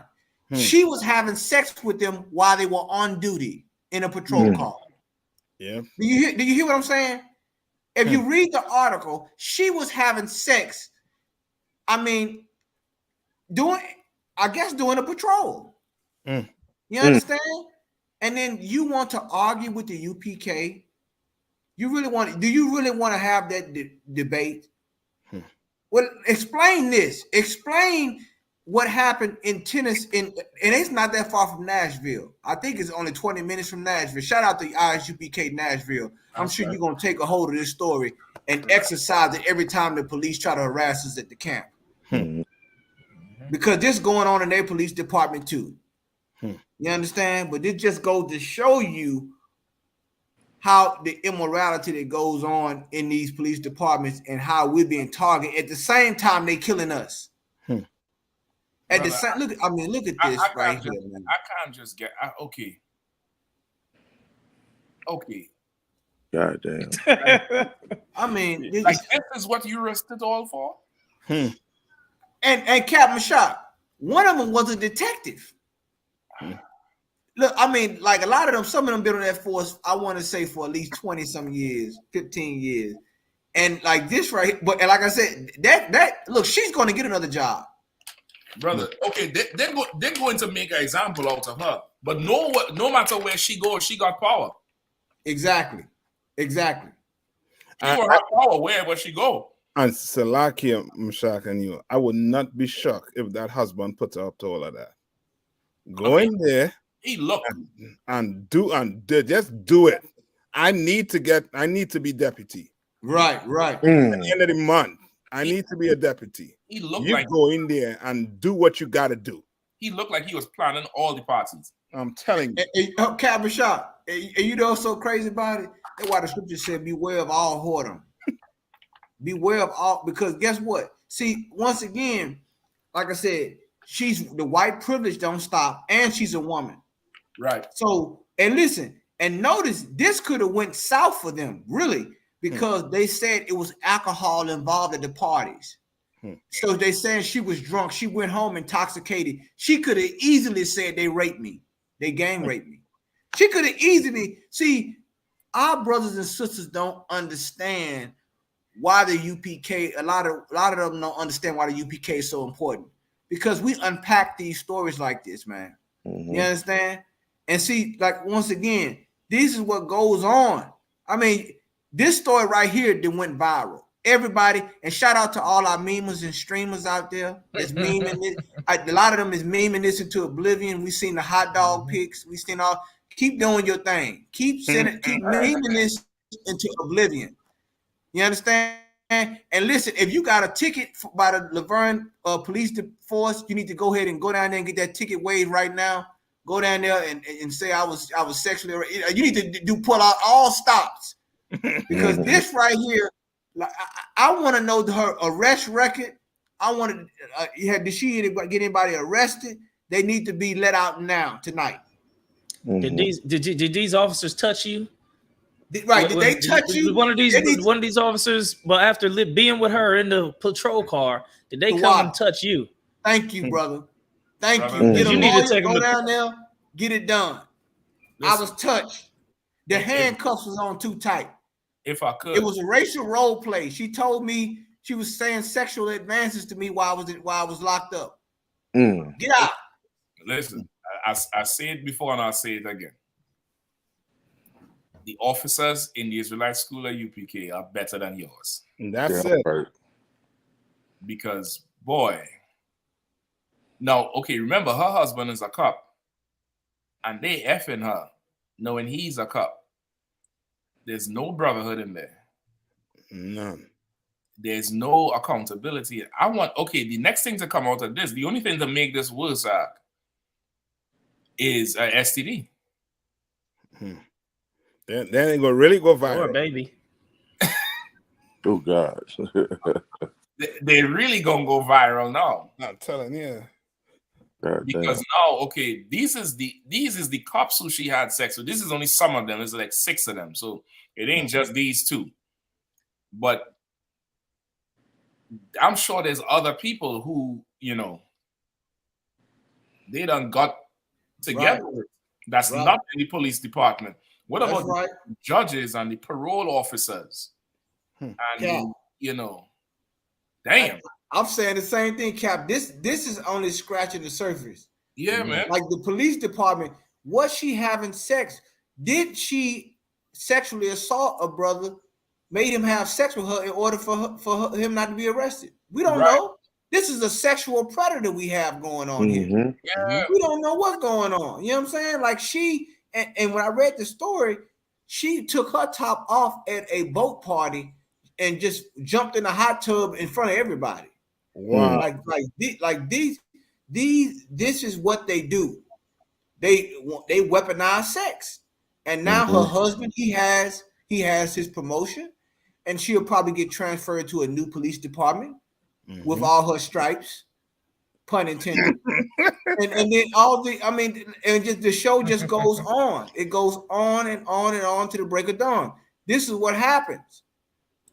This is why we tell you, brothers, and like the general always say, man, you better come out of these police departments, man. Yeah. Because let me tell you something. You and on top of all the scandals that going on, you got murder on that uniform also. I mean, what was it? Was it?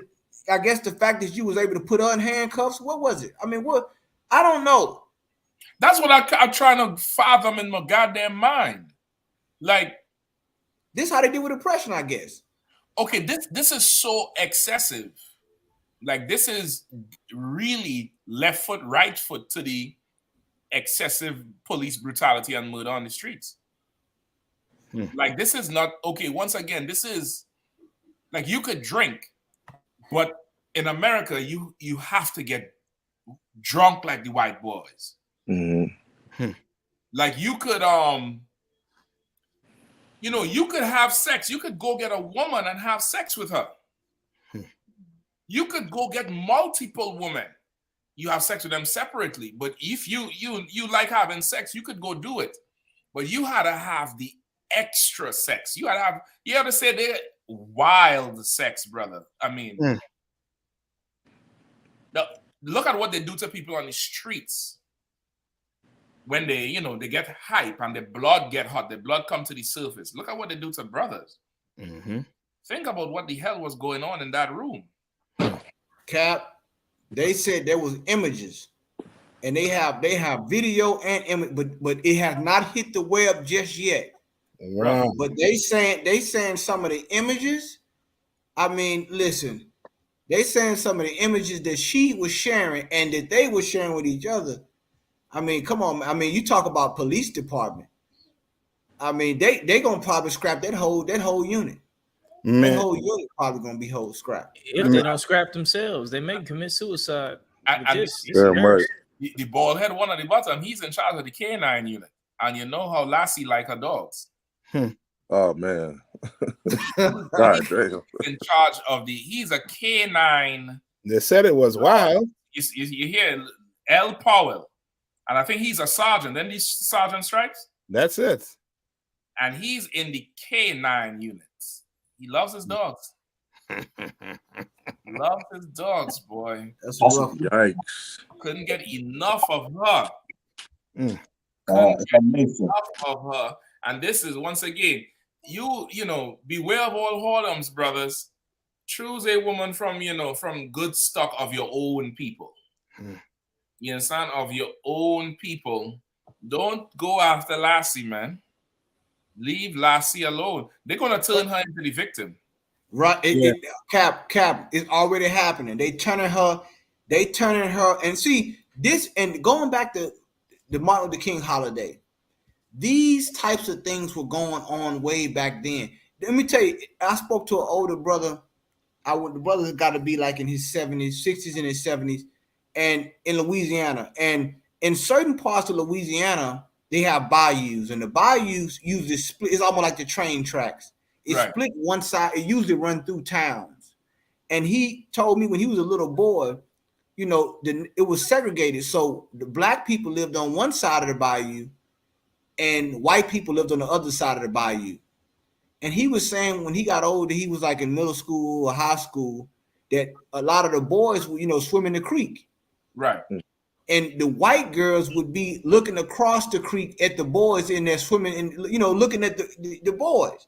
And then at night they will come across the bayou at night to try to sneak and be with those boys at night. You understand? It hasn't changed, which shows you what goes on, which is why we have to separate, because they will use sex as leverage. Yes. They will use they will use these things as leverage, man. Remember, your oppressor, he will give you his woman in order to calm your anger. He would do it. Because our oppressor knows that the remedy for revolution is gifts. They know that. You understand? So they know they'll give you that woman. They'll give you a uniform to wear. They'll give you a badge, and they also give you that woman. You understand? So we got to be extra careful, man. Like we got to be, like we gotta come on, get down with the Lord, man. Because this place is full of temptation.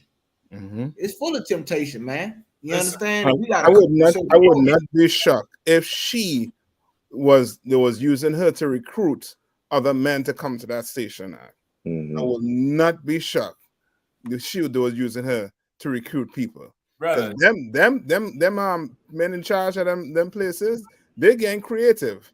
They're getting real creative in trying to build the force up. You know what I mean? If I could, something in the buttermilk ain't clean with this one. That's a saying, down south saying that my ribs said her grandmama used to say. Something with this one, this lady right here, something in the buttermilk ain't clean.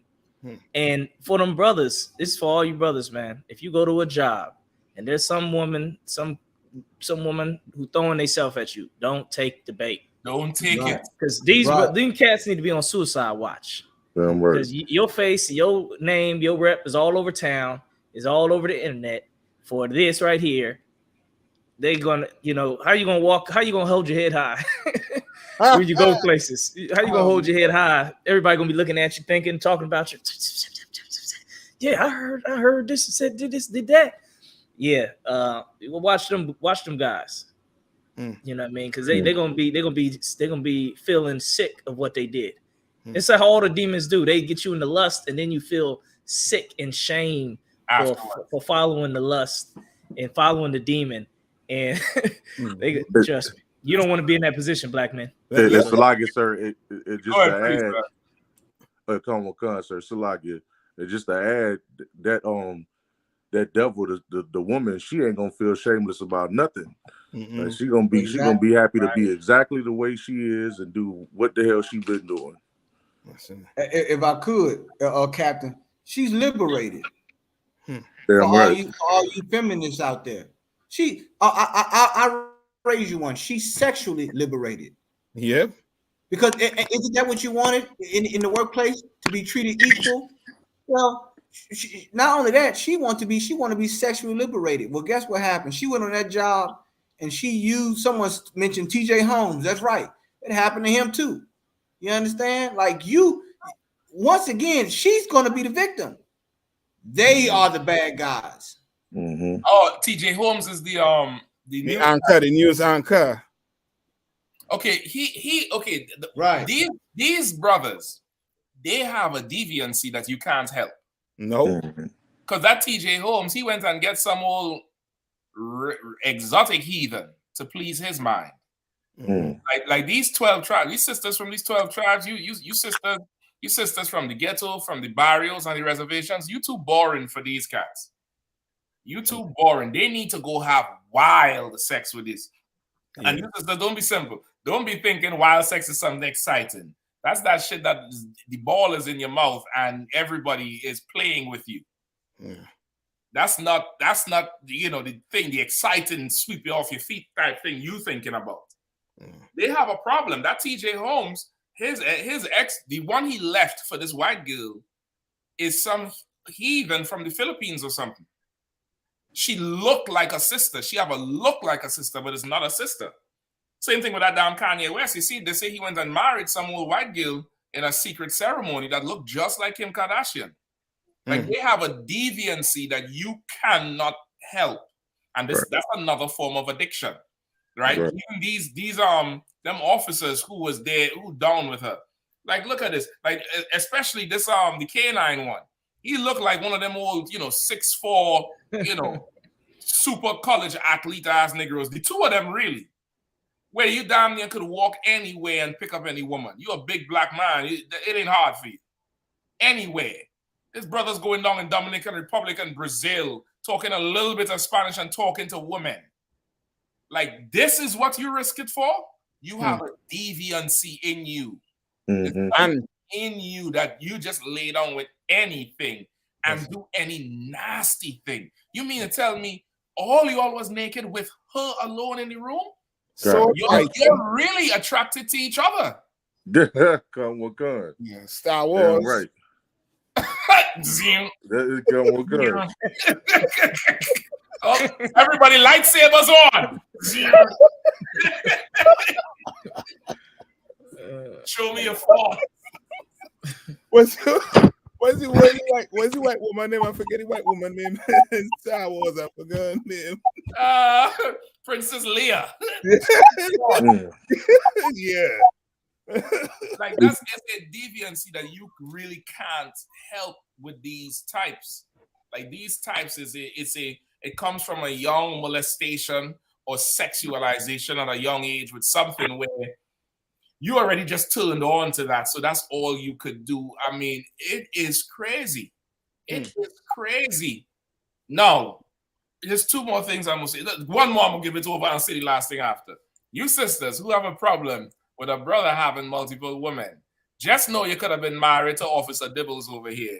That thing that he sticks in you into this nasty woman here.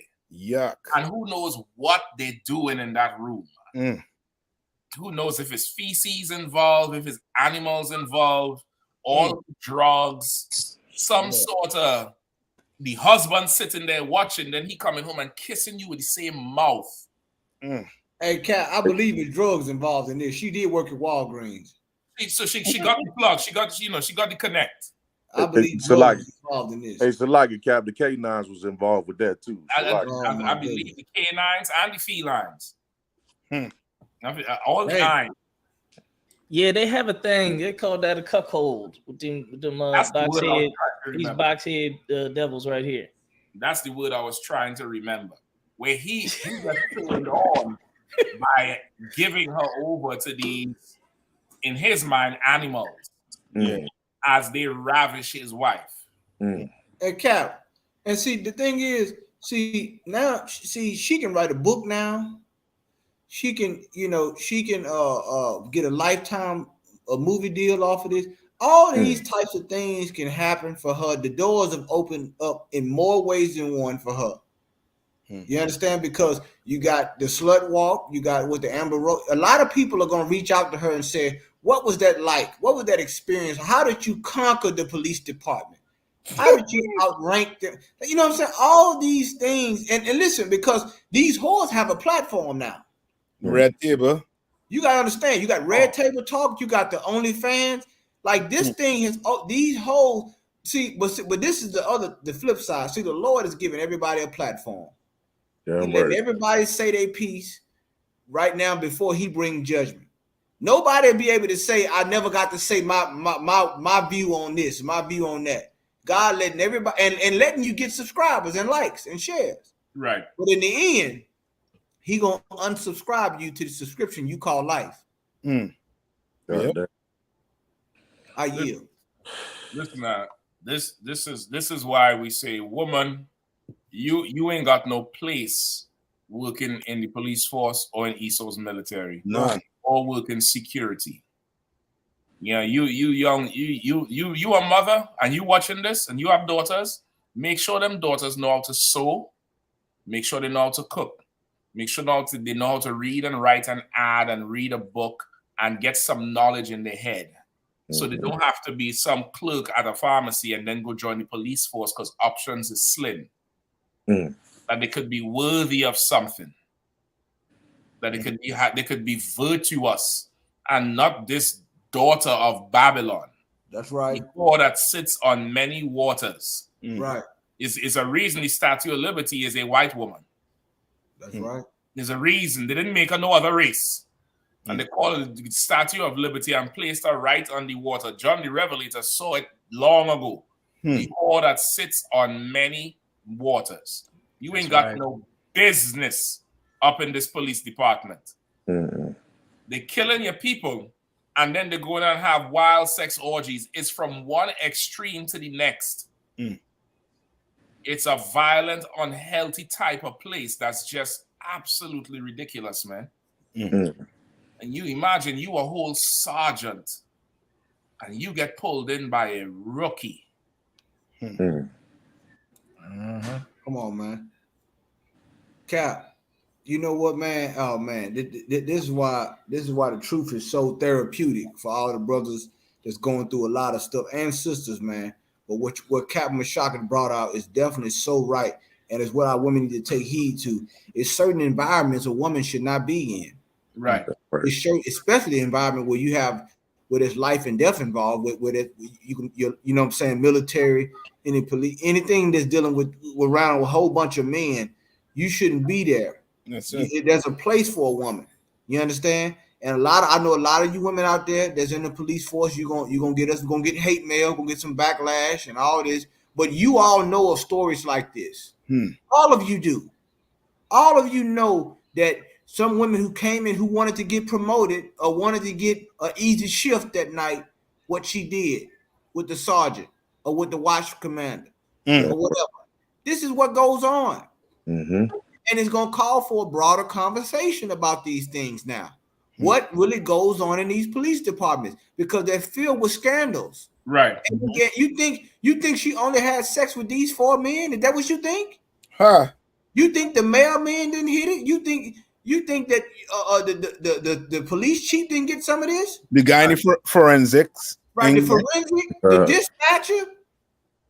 You think that it just stopped it? No, whoredom, it doesn't stop. The Bible says if you don't get rid of it, the land will follow the whoredom. So how much more so a whole police department? That whole police department infiltrated. Like the water. Yeah, man, by one box. An ugly ass box too. Goddamn. Old thing looking broad. Listen, man. The Israelite School of I.S.U.P.K. GMS, that's GMS right there. Them brothers can fit right there in with GMS. These heathens.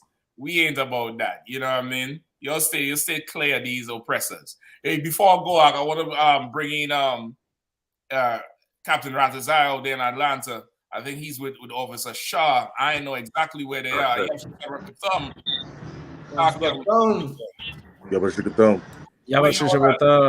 Ratazai, you can hear us? Shalom, y'all about some fucking thumb. Hey, shalom, Lord Christ. I don't want y'all to thumb. It's a little hard to hear, but we're gonna try to make the best we can. Where you all at right now? Where we have to do? You all in Atlanta or you all in Carolina? We're in Atlanta right now. I don't want. Come on, tell us about what happened tonight, man. We rocked out tonight. We rocked out tonight. It ain't too much. It ain't too much. What we did, we had to do free money, free bands. We rocked out what we had to do. You know what I'm saying? Like the guy that won the last contest for $25,000, he had his crew in there, so they won first and second. I came in third place. Listen, man. Yeah, y'all give it up, man. Officer Shaw went down there.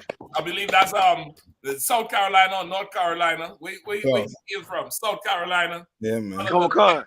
Brothers, excellent music. The brothers out there in Atlanta went out there, support the brother, man. He went into the competition. And, you know, it take biasness to beat you. You know what I mean? It's damn near like they got together in their brotherhood to beat us. You know what I mean? I don't want to put them together, child. It wasn't for us to be fighting each other. I don't want. We came in that big. Salakia. We came in that big, rock that thing out. I'm talking about we got footage on deck. You know, I'm talking about footage on deck that's coming soon, real soon.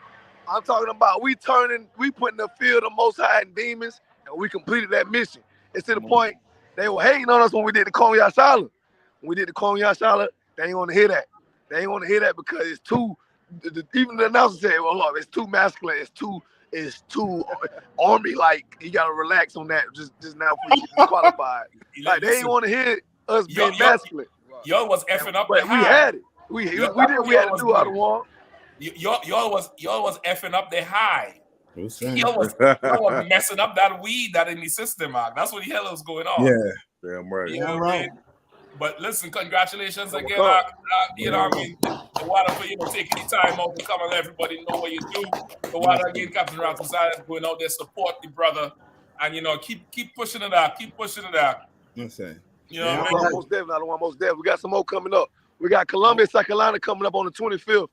We're gonna do it again with this SC crew, and we're gonna come back to the A sooner or later. Most High in Christ, y'all be safe out there, man. Be dangerous out there, man. Let them know, man.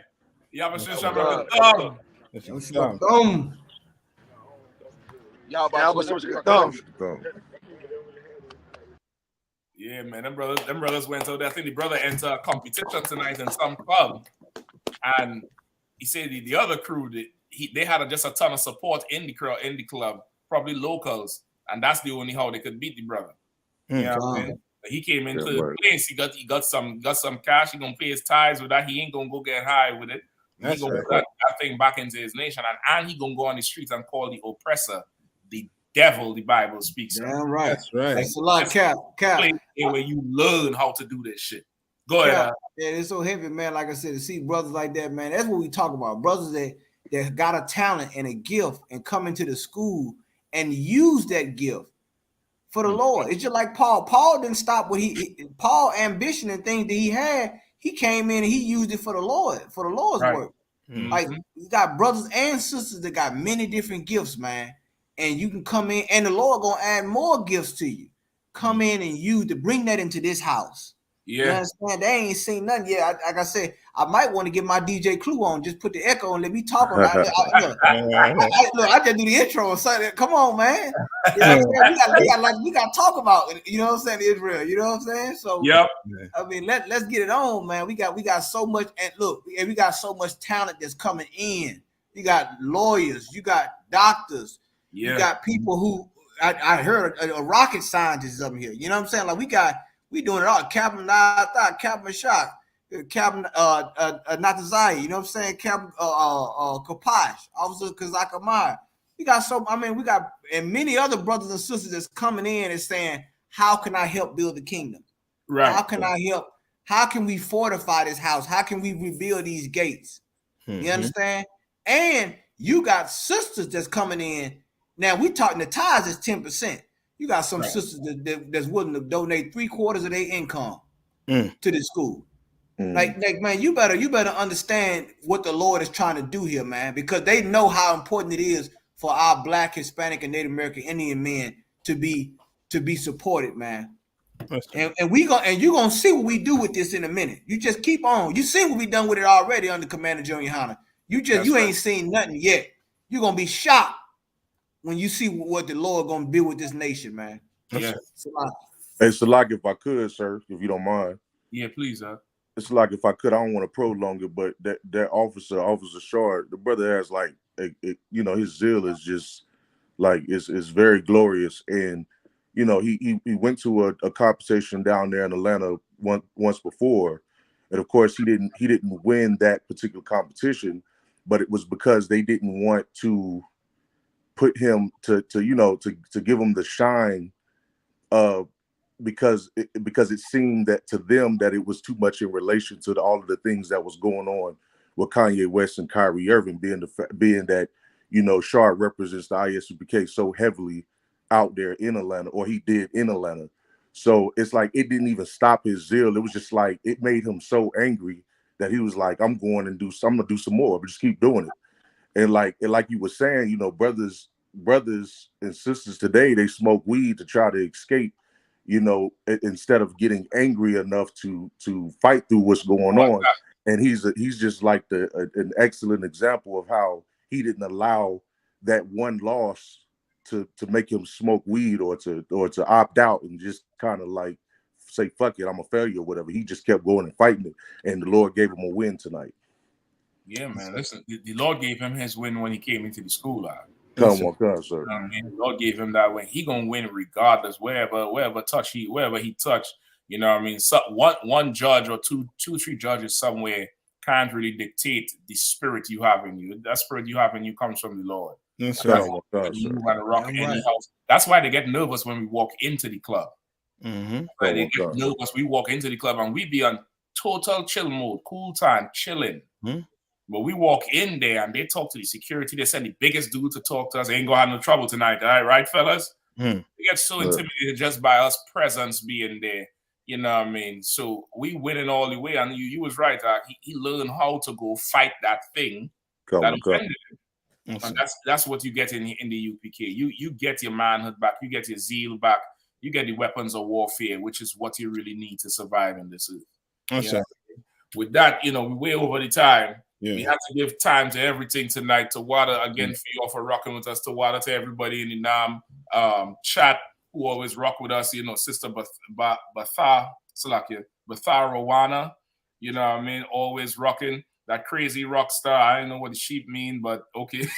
Yeah, I mean. I think that goat. Say again? I think that goat. A goat? I don't know. That look like some sheep there. Maybe I don't know. Yeah, that look like a sheep. So like you know what I mean? Sister Amadabad, you know what I mean? Everybody who be rocking with us, No Kawa San Antonio, Thamar, Just Music, from Egypt to Israel, Sea Window, Ricard, Yassad, you know what I mean?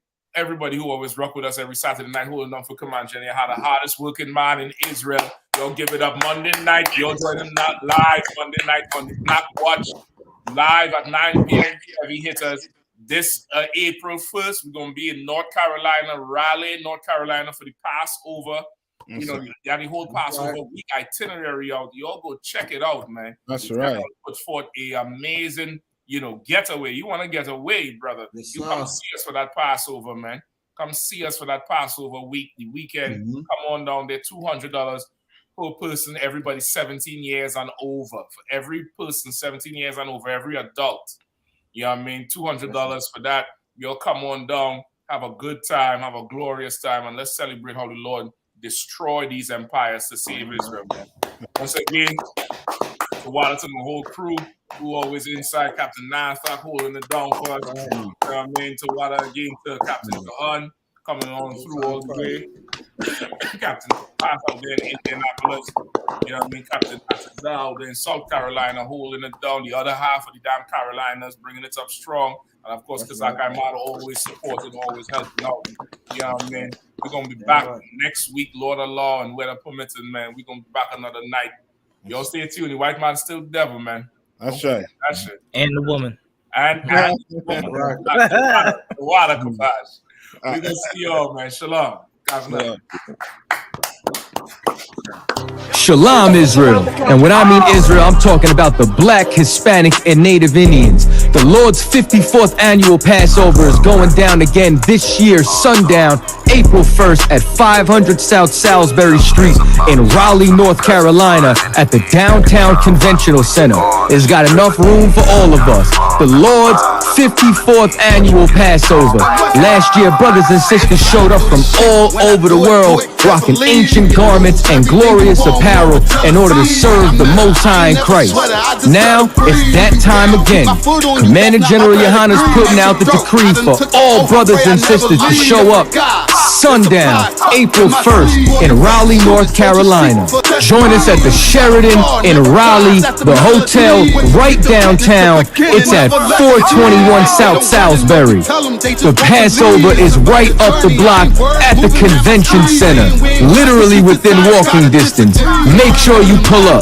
Make sure that you do your due diligence because rooms are going fast and they are limited this weekend. You understand? We have months in advance of preparation. Do not wait till the last minute to get your room. The Lord's 54th annual Passover, Saturday, April 1st in Raleigh, North Carolina. Join us there. It's about time, sending curses to them enemies.